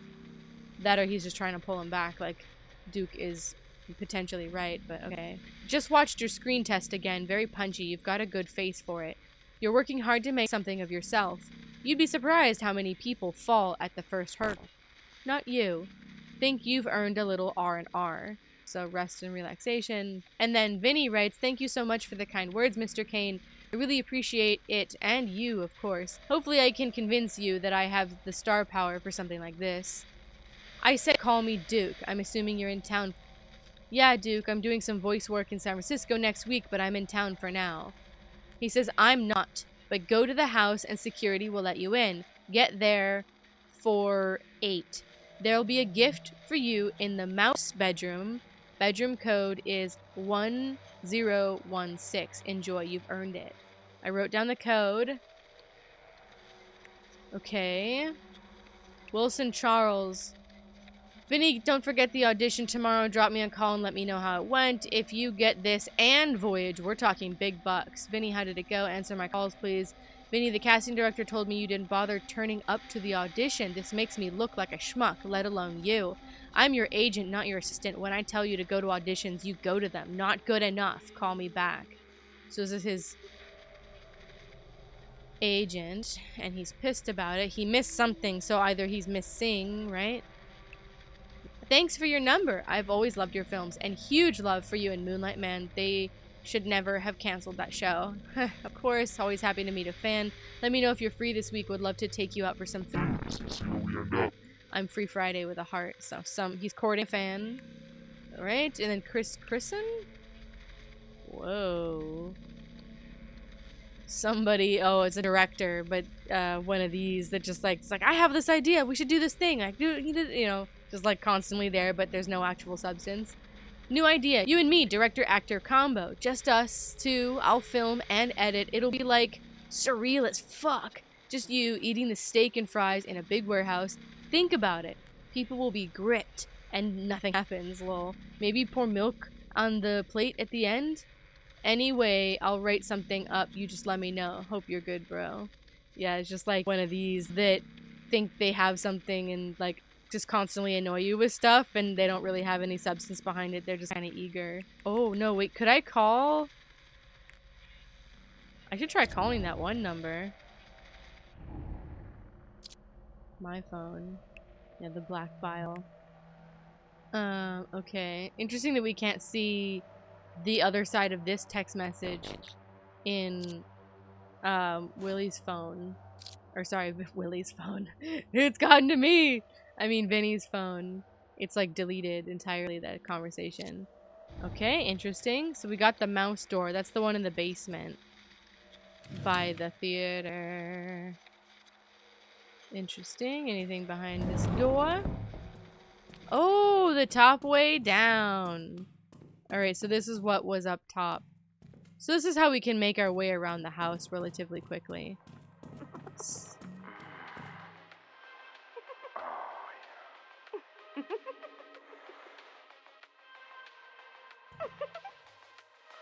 Uh-oh. Is this a gift? A smut film? Alright, what's the code? 1016? Is this the fan, maybe? Or... Oh, ho, ho, ho. Blackmail! Oh, God. This is also what it is. Any activities? No one can say shit. Oh. Oh, this is another one of these notes. You told me not to close my eyes. I didn't. I kept them. You wanted me to see you. I saw you. You leaving your little red love letters on me. I swallowed the whimpers because that's what you like best. My silence, my obedience, devotion. I smelt the copper and sweat that clung to this air. It was thick, heavy, the weight of my want, the weight of you. You called me perfect. Art. You traced my ribs with your fingers, counting them like rosary beads, and whispered prayers that only I was meant to hear. Pray to me. Pray to me. I can still feel you behind me as I write this. I can feel you guiding me, commanding me, owning me to write this. I'm signing it. I'm marking it. The use of marking is very Faustian. Dickie Duke? Interesting. This is like a love letter, a Duke love letter covered in blood. the porno version of Duke. It sounded more, oh god, not a blacklight. In this room, we heard? How about no? So, is there like illegal porn? Oh, and here's the teddy bear with the camera. Right, here you go. They all have the wires, and we can see it more clearly now. We're being watched. Okay, before I go picking up the friggin' blacklight and seeing what disgusting mess is on the walls, undoubtedly in blood, or other things. What is this? Pliers and tape? Ooh. Maybe a torture room. Maybe it starts out as like a sex dungeon type of thing, but then as they go on, it gets uglier, right? More violent. Beautiful. Okay. Make it weird. UV flashlight. Oh! I'm assuming it's blood. Winter, no. Winter 25. Nobody is helping me. Fall 24. Ooh. Would that be references? Not that. Do we have it at all? References to the names those were? Like the years, right? I don't want to be a star. Yeah, look at... presumably blood. Begged them to stop. Please help me. Fall 25. Screaming blood. Mom! Oh, that's not good. Summer 24. Summer 24. I don't want this. Holy shit. Holy shit. Spring 24. The fucking bed. Oh god, okay. Is there anything in the note, maybe? Nope. Okay. What's in the closet? Jeez. Winter 24. Number 69 is my favorite. Okay. Duct tape, pliers. Screaming. That's not good. What is that? Together in the room? And this looks like a one-way mirror. You know? So somebody's watching from above, maybe? Or filming from above. Filming. We love good old blood. Oh, good. We can follow, presumably, the blood. Holy shit.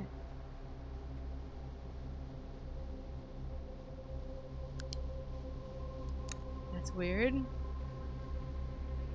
Where does it go? I love following mysterious bodily substances. Painting the walls.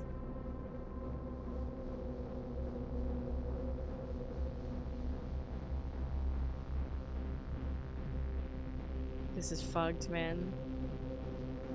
So somebody was bleeding all the way this way. Up the stairs. Oh yeah. To what room? The boarded up one? Oh no. This room. The fire burns, but never for you. Oh shit. Oh fuck. Oh fuck. Oh shit. Satanic panic. Oh, there we go. There it is. So we got a bunch of these symbols. Okay. Oh, and there's like the ring. Well, that's not good.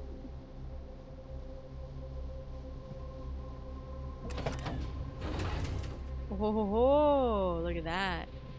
Jesus, all the way up there. Another tape. Another tape! Oh my gosh, it's everywhere. On the wall? Does this move? Eye of Horus. Interesting. Weird. Anything in the bathroom? No. I wonder if this was Leah's bedroom or the master bedroom or something like that, right? But then maybe gave it to Vinny because of the poster here, and this is the bathroom where like all his stuff was. Cursed him. I don't know. Interesting. Ha? Is this ha ha ha? Oh good, the Joker's here. Ha ha ha. Anything more? Teddy bear's here. What is Teddy bear looking at? The fucking shower? great. That's nice. We love the shower. Ha ha ha. Oh my god, it's everywhere. Oh, good. Love when people are unhinged. Where your ideas belong? In the toilet. That's funny. Okay. That's fucked. Interesting. So there's like extra things everywhere. What about the other bedroom? The mountain is built on broken star. This is the guest bedroom. Oh fuck. Oh god. Holy shit. Oh, talk about being watched. That's creepy. Nothing. Oh, okay, above. Wow. Wow, wow, wow. So this... Where is it? There was a lot of Fall 24. Benjamin Hart? Dufresne. Spring 24 was definitely one of them. Winter 24 was definitely one of them. Zara. Harry Dufresne. Fall 23. Maybe it was 23, not 24. Yikes. Okay. So they wrote that's like the code for like the names without writing the names. Holy shit. Well, it's a bit frightening. Let's look at the rest. Let's look at more house. If there is any. The world turns for your name. The world turns, but your name is forgotten. Whoa, maybe that was his room? Trophy room? Nothing? Trophy room's clean. Alright, what about like this over here? Anything? Oh! No way out! Wolf in sheep's clothing. Please don't let those be Bonnie bags. What? Submission for your admission. Impeccable! Oh, tally marks. That's seriously fucked. Blood on the walls. Blood everywhere. Climbing up. Oh my god. It's everywhere. Dragged backwards. Up. Jump, bitch. Yeah, jumped. And fucking died.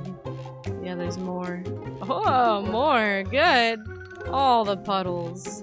Oh my god, the fucking corpse. Oh, 2 people. The more bodies, the better, I suppose. What the fuck? Oh my god. Being can't breathe. Kind of the last. Oh god. Their desperation. Disgusting. Keeping Tom. Whoa. Their need.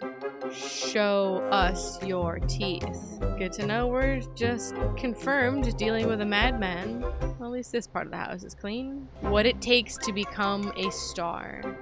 Oh, these all have it. Boring. Failure. Loser. Pathetic. Not good enough. Worthless. He who wears the ears belongs to the house. Is that a reference? Okay, well that's enlightening in different ways. Let's turn that off. Oh, actually, no, we're going to the theater. What's in the theater? Clean? Of course it is. Anything on the screen? Nope. Anything on the chairs? Clean in here. I'm glad the cinema room is spotless. Oh, good. Alright. Let's go. That note is just the Frank. Whoa. Cut. Knife. Nice. Okay. Scissors. Scissors. Cutting. Cutting room. Yep. Beautiful. For more ways than one. Oh! This has been populating. I have not been seeing that. Alright, let's turn that off so we can see it a little bit better. So, Frank Gardot. We have the post-it note that's on the back of the chair. Just talk note. And a cell phone. The picture, right, with love. Zara Good. All connected for the SPLICE. Interesting. So the letter that she forwarded fucking worked. So drove Maybe this is Zara's handwriting, like drove her into the thing so that she could be Duke's star. I don't know. Okay, there's that. Just like me. Tommy, my sweet boy, my boy angel. I'm going to talk to Donnie. So this is Leah Kane's scrawlings, presumably. And then what's up here? Chase, me. My picture is not there though, so I need to find my actual headshot because they keep using my younger headshot, which is really weird. So there's something missing there. So this is the article about Vinny, and this is Vinny's section because it had his ID. Make sure the footage is saved, add Vinny's name to the log. He's quite an angry boy, isn't he? I wonder if maybe this is not like a set thing anymore now that we've seen the mouse room. Maybe because that's what he did, right? Duke texted him and said, you need some rest and relaxation. Why don't you go into the mouse room? There's a gift for you waiting. So presumably a woman or something, right? Somebody to please him. And it got out of hand. Maybe they said something stupid and they hurt the other person. Like all of that blood and stuff. Like maybe he went crazy or maybe was driven to it, right? And everything in that room was filmed. We know because the ceiling is the one-way mirror and then the camera stuff in there. And then maybe this is it. Make sure the footage is saved. Add Vinny's name to the log. He's quite an angry boy, isn't he? Right? Log of blackmail, right? The fall 23, the summer 23, 24, right? That stuff. Make sure he's added to the log that way. Somebody he can blackmail. So that's the way that Duke does his business, is like puts them in compromising positions, films it, and has proof of whatever they're doing that's bad, and then gets to use it against them for the rest of their careers. So he quite literally owns you that way. So there's something to that. Okay. Putting the pieces together.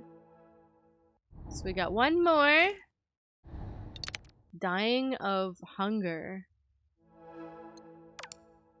Cue it up. It looks fucked up. So obviously needs to go to something.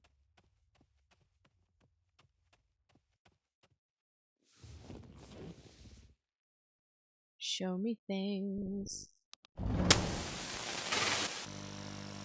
Feed me. That's me! Feed me something. Real. That's me and Vinny.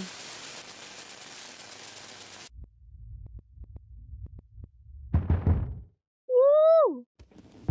Yes, what is it? I'm hopping over the chairs to ya. You're very, very demanding.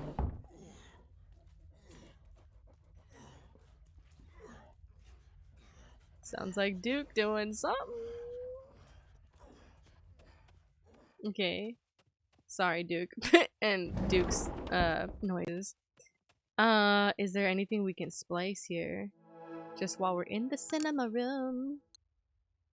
Dying of hunger. Maybe this one because of the face? Nope. Nope. Nope. Okay, it does not go to anything. I tried. Nope. Alright. What's going on out here? What obscene noises are happening? And why?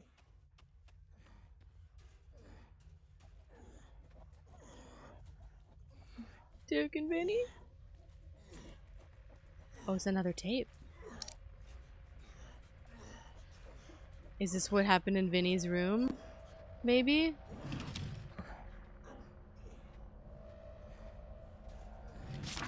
Holy Bible. The irony. Is the noise coming from this? Or where is it? The mouse room? Oh, so should I look at the bed with the... Oh, good. Is that noise coming from here? It's the same bed, I think. Okay. Nope. Stuff to watch. Enjoy. So what happened in the mouse room, presumably? Let me turn that off. Uncovering the mystery. Nope. I love flash drives. Look at all the things. We're collecting a lot of tapes. Yes? Didn't I do it? Oh, all devoureth death. Ah, maybe that goes with it, because nothing went with the other one. Interesting. It's also really interesting that our characters like been silent this whole time, even though we're allegedly Chase. He's the one who said, "I'm hungry," right in the beginning.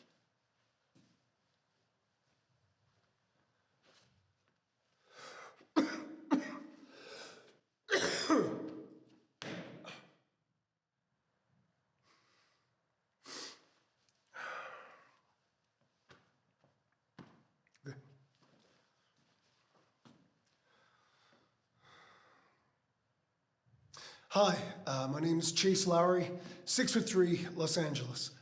Just want to say I'm really excited to get to audition for the part of Willie in your upcoming project. Oh, one thing, Mr. Kane, if you're watching this, I just want to say I'm a huge admirer of your work. I get Willie, you know, I really do. No distractions, total sacrifice. He'll do anything he can to get what he wants, in the same way that I'll do anything to further my craft. Because no one tells you how fucking hard this is.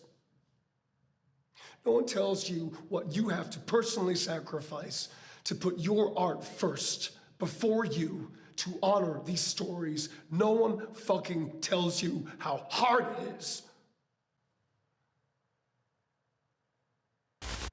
And I promise you this, I will do anything for this role, this project, for you, anything. Because it has to be me that tells the story. Because it's me. It's me.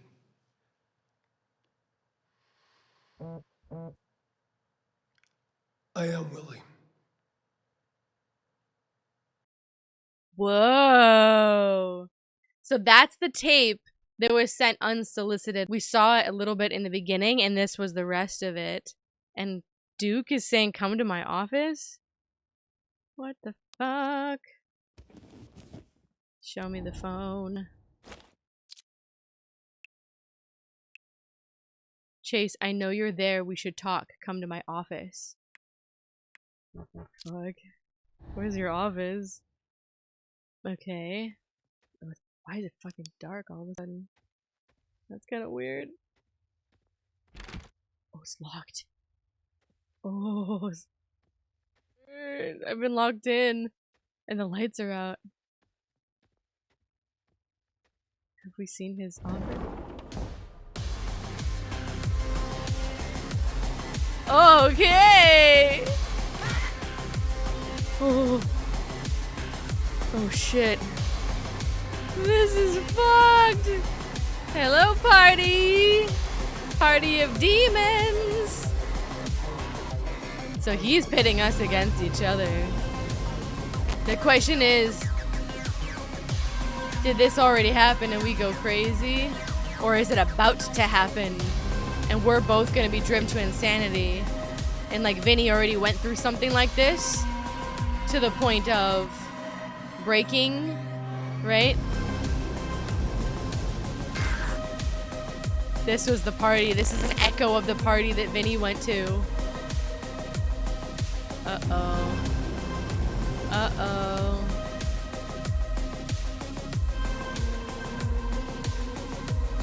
Damn. Alright. Holy fuck. All these people. All the insanity. The guards. Don't leave. No exit. No phones. Stay silent. Okay, not that way. Outside then? Or upstairs? Upstairs. Woo-hoo-hoo. It's the elevator? Oh, it's the trophy room. Of course it is. Of course it is. This is cool as fuck. Uh-oh.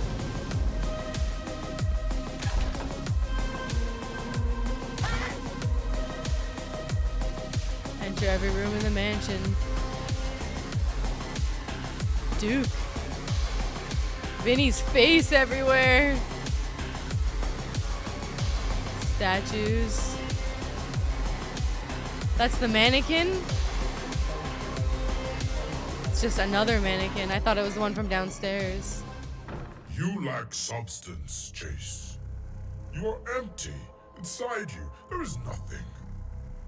You thought it meant something, didn't you? Thought it made you something. Well, then you don't have it. You won't have it. Willie isn't yours. It's Vinny's. You. No fire, no bite, just a gaping, hungry mouth waiting to be fed. You think this world feeds people like you? No, Chase, it devours you. He's trying to push him over the edge. Here, still hungry, and that's interesting. So what now, Chase? Will you give me something real? Show me why you deserve to be here. Have a seat at the table. He's gonna make me do something. To be fed. Fed what? Chase, Oh, I can. this is your shot. Shit. Oh shit. Oh, it's gone.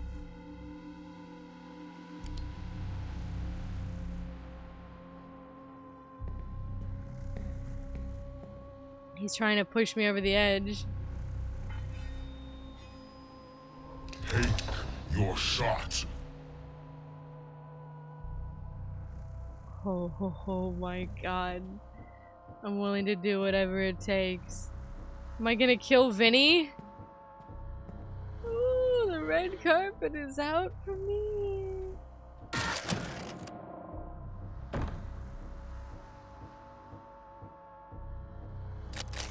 Oh my gosh. Like the demon faces, the cameras. That's Vinny's face. That was Vinny's face. Uh-oh. The boards are undone.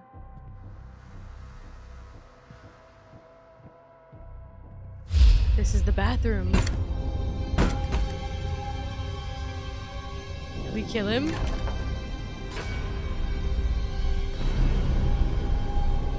Take your shot.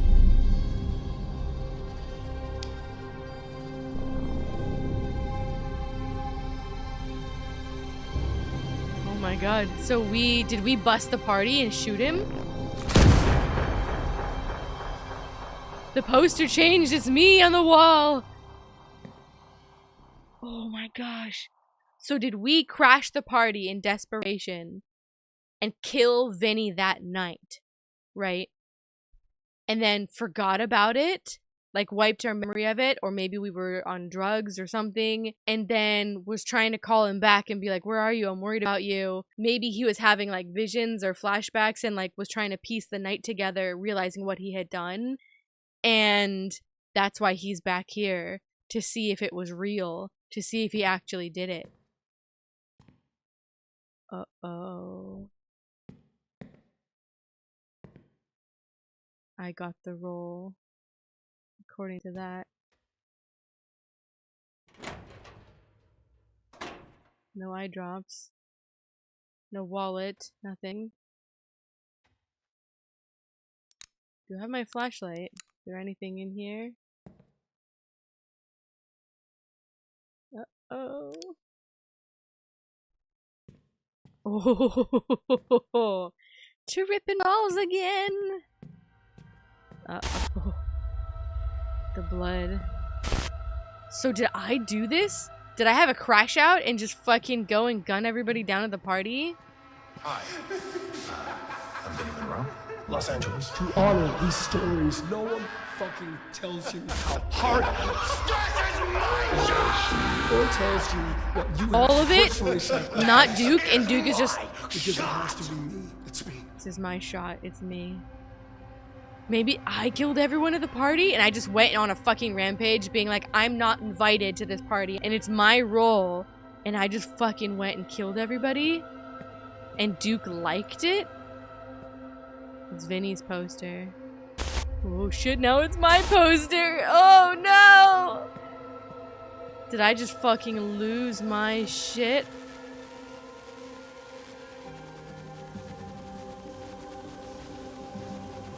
Oh my goodness.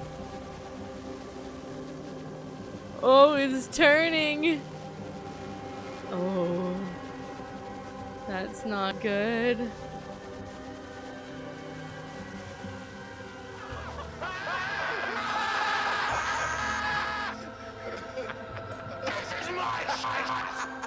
So maybe I went to confront him in the bathroom. Oh shit, this is trippy. And Duke has the tape of it. The full tape, and he can blackmail me and Vinny if Vinny is even still alive.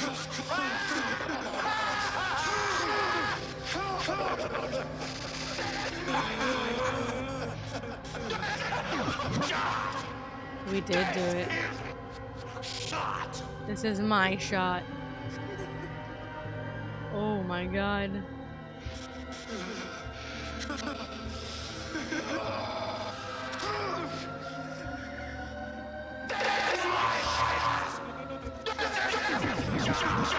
So maybe Duke was a red herring. Maybe he just pushes people to the brink and we couldn't handle it. And we killed people because we're desperate, right? Because he keeps saying that I'm a has-been, right? That Chase is a has-been, like he's past his prime and whatever, all that shit, that garbage, right? And that I don't have what it takes. And the way that that letter was written from Chase, it made it seem like his career is at a standstill and has been at a standstill for a long time. And if he doesn't get this role, like he will never get a big role ever. Like this is it. Like this is his last shot, it feels like, right? And he knows that being in a Duke Kane film would change that for him. Try to wear a face that isn't yours. And you just hope to God that someone, anyone believes it.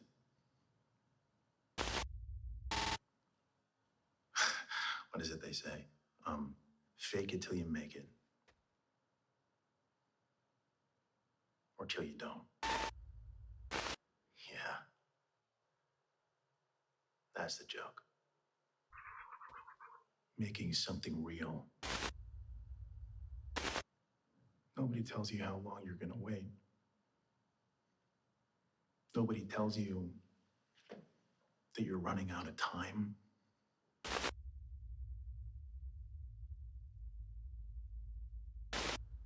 So you start thinking, what if I stopped waiting? What if I took it instead?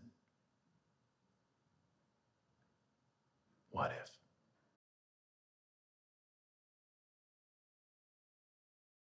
Does the tape stop there? What if I just took it? Oh fuck. Oh fuck. What if I just took it instead? If he's the only one that stands in my way and Duke demands sacrifice, you take it literally. Oh shit. Oh my goodness. Vinny. Should I sit in the chair? No?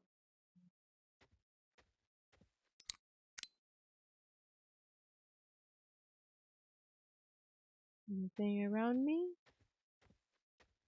Do I just leave? No paint, no blood. Funny about looking back. You always thought you knew what was coming. You don't know. One day you blink and then the ride's over, and that's it. And you think, wait, that's it? You spend the rest of your life trying to stretch these moments out, trying to grab at something that isn't there anymore. So you act, you pretend, you wear a fake face that isn't yours, and you pray to God that someone, anyone, believes you. Yeah, I mean, what do they say? Fake it till you make it, or don't. And that's the joke, isn't it? I mean, you're making something real in a fictitious circumstance.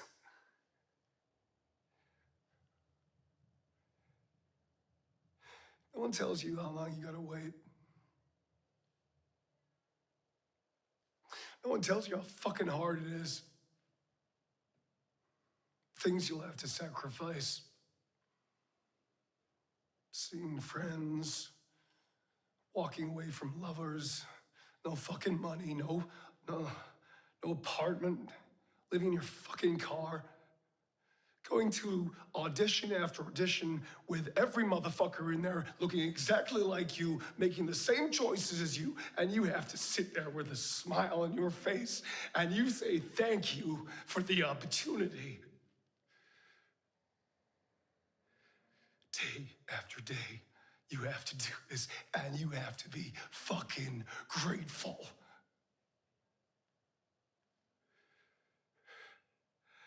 And you have to wait.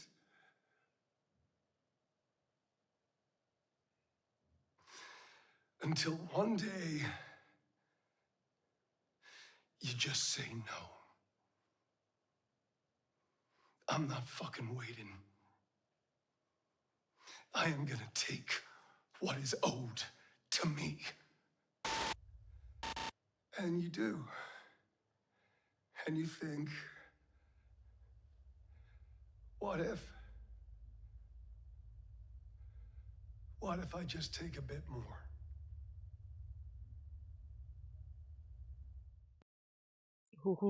Okay.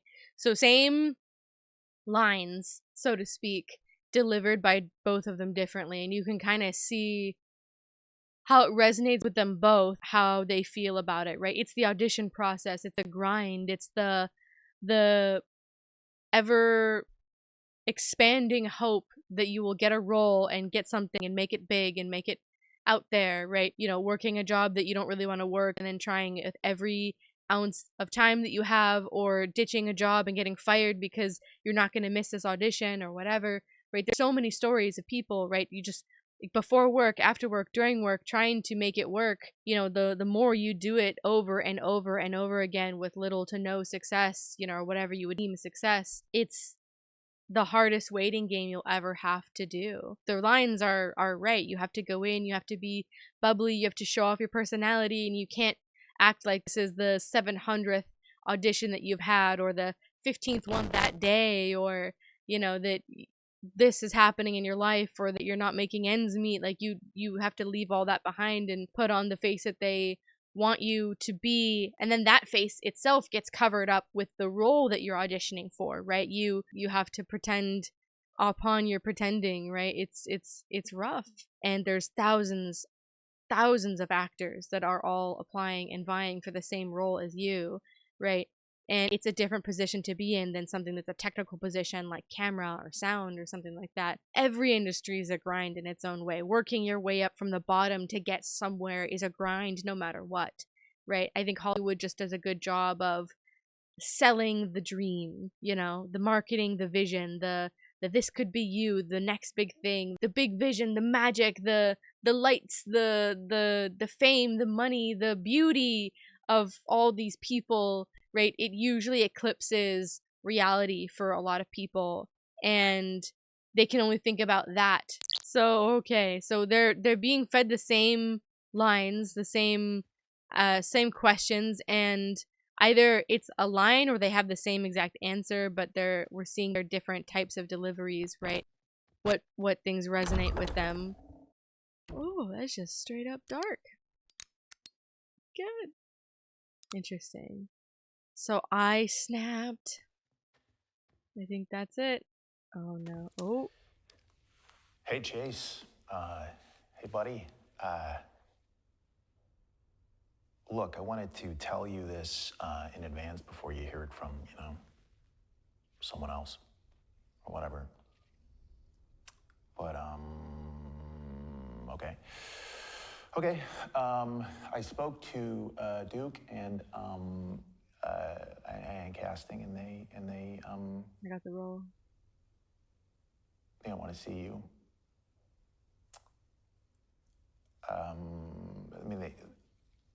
I think you're an amazing actor.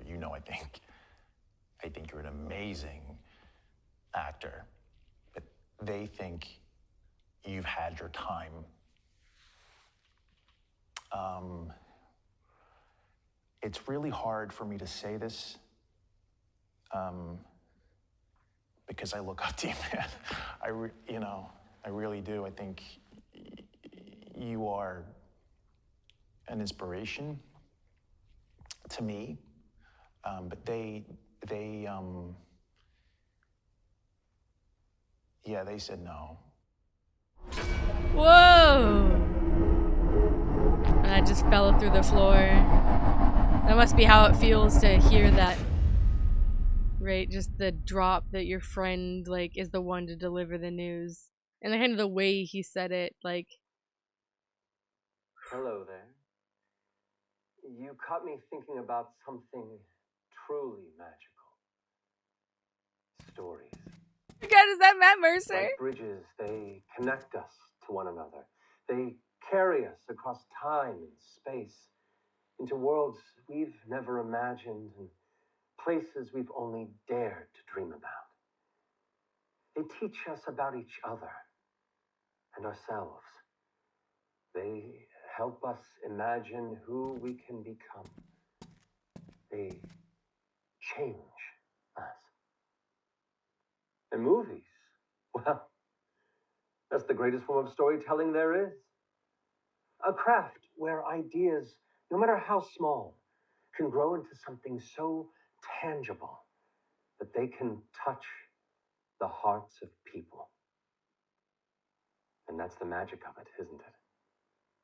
To take someone by the hand and lead them into a dream. To give them a story that stays with them. A secret treasure they can carry with them forever.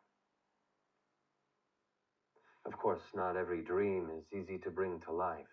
Sometimes there are hurdles to leap, puzzles to solve, and paths that aren't always clear. But the reward of seeing that finished story, or knowing the effect it will have, it's worth every step. So to you, I say this. Don't wait for permission to tell your story. The world needs your voice, your vision. Tell the stories that burn the brightest in your heart. The ones that scare you because they matter so deeply. Imagine what you could conjure. Imagine the lives you could change. So go on. Pick up that camera. Show us what's inside you. Because the future of storytelling is in your hands.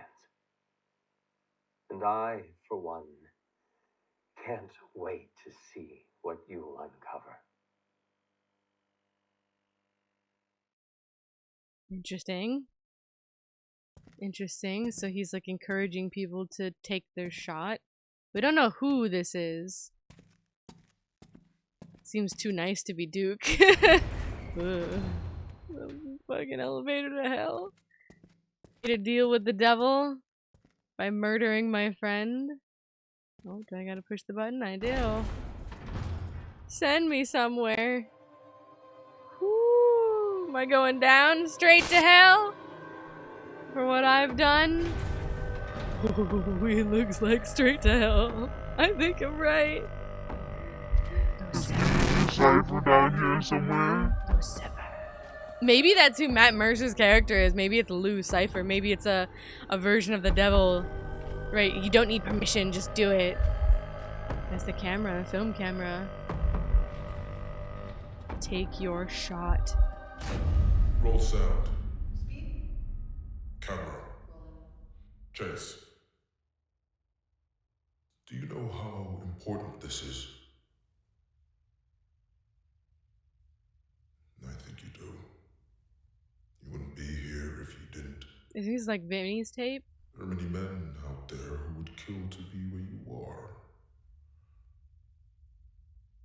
Where you stand. Do you understand, Chase? People would kill for this. Yep, this is the tape that got ruined for Mark it. Vinny. Chase Lowry, CU24A, shot 1, marker. Action.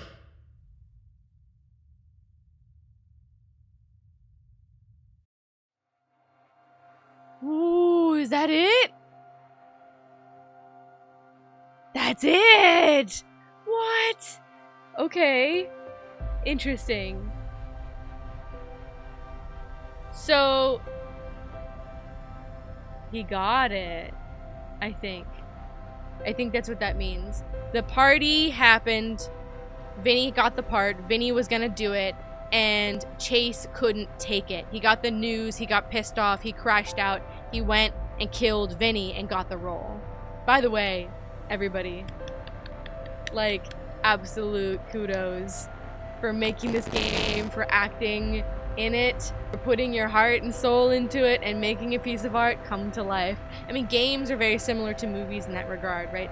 It's so much production. Like, you can say it takes a village, right? Look at all of these amazing people that worked on the game. It's the same thing with movies. That's why I always sit through the credits for everything, because, you know, it takes so much time and effort. Every single person matters, from the people that are at the top making heavy decisions about the budget and where to go and the direction of things, to marketing and everything, right, to, you know, project managers, coordinators, fixers, translators, sound, camera, grips, you know, electric, everything, right? And then your actors and your assistants and everything, and then all the way to what people consider the lowest on the totem pole, which is production assistants. And I will tell you from experience, and I will tell you from my heart, that although they're like the bottom, right, of the rung of the ladder, right, that's the first job that you get, and you work your way up the film set to get to whatever job that you're looking for, or whatever, you break into whatever it is that you're looking there, whatever it is that you're there for in the first place, right? But I will tell you from experience, and by the way, there are lifelong production assist people that are just happy in that job, happy to be there, get to do that, and that they love that, and it's amazing. But I will tell you that they're the unsung heroes of set. They keep it going, right? They're getting everything in between that people are too busy to do, and that could be a coffee, that could be tape, that could be a light bulb, that could be a clapper, that could be a marker, right? So many different things, right? The, assistant directors, right? They like just everybody counts, and a lot of times, you know, the big names get the recognition, the directors, the producers, the main actors, right?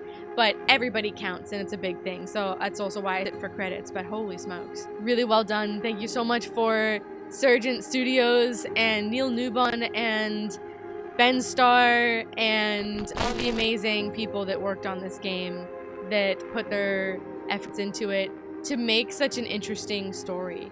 And it's one thing to do the story that's like completely removed, the sci-fi, the alters, the cloning yourself, and it's like detached from reality.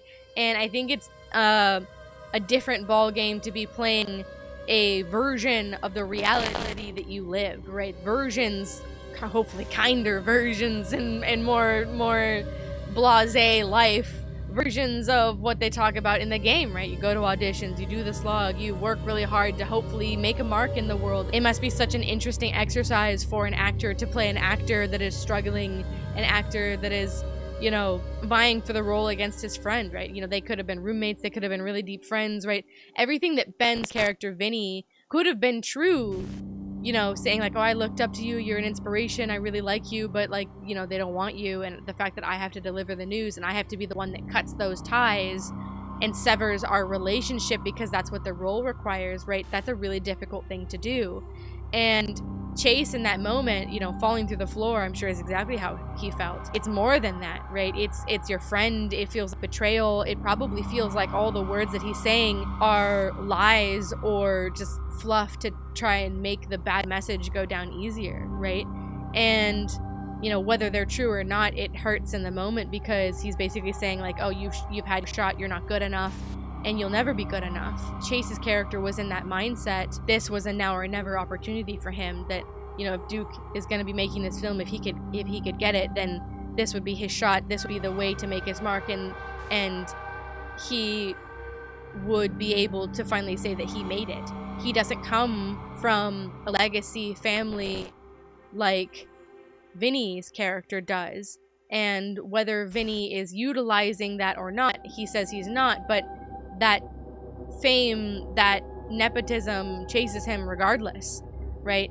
He still gets more openings into doors, more respect just for having the name, just for having the relation. 90% of Hollywood is people related to each other. It doesn't even have to be by blood, right? It can just be that, oh, you know, I know so-and-so, we've worked together for so many years, right? We're practically family. You want to be very careful about who you talk to, how you behave towards people, because everybody knows somebody, everybody's related to somebody, and, you know, you never know when the tables are going to turn and the person that you were talking to, that assistant, that whatever, that person you know, rises higher than you suddenly and is in the position to be hiring you. And I say all of this as just kind of way to explain things in the game and to kind of give you an idea of some of the behind the scenes of that stuff. There's good and bad scenarios of all those things, right? Obviously, there's many miraculous stories of people that come from famous families and people that are absolute nobodies that, you know, make it and do the auditions, and after 1 year, 2 years, 3 years, 10 years, they do make it, right? At the end of the day,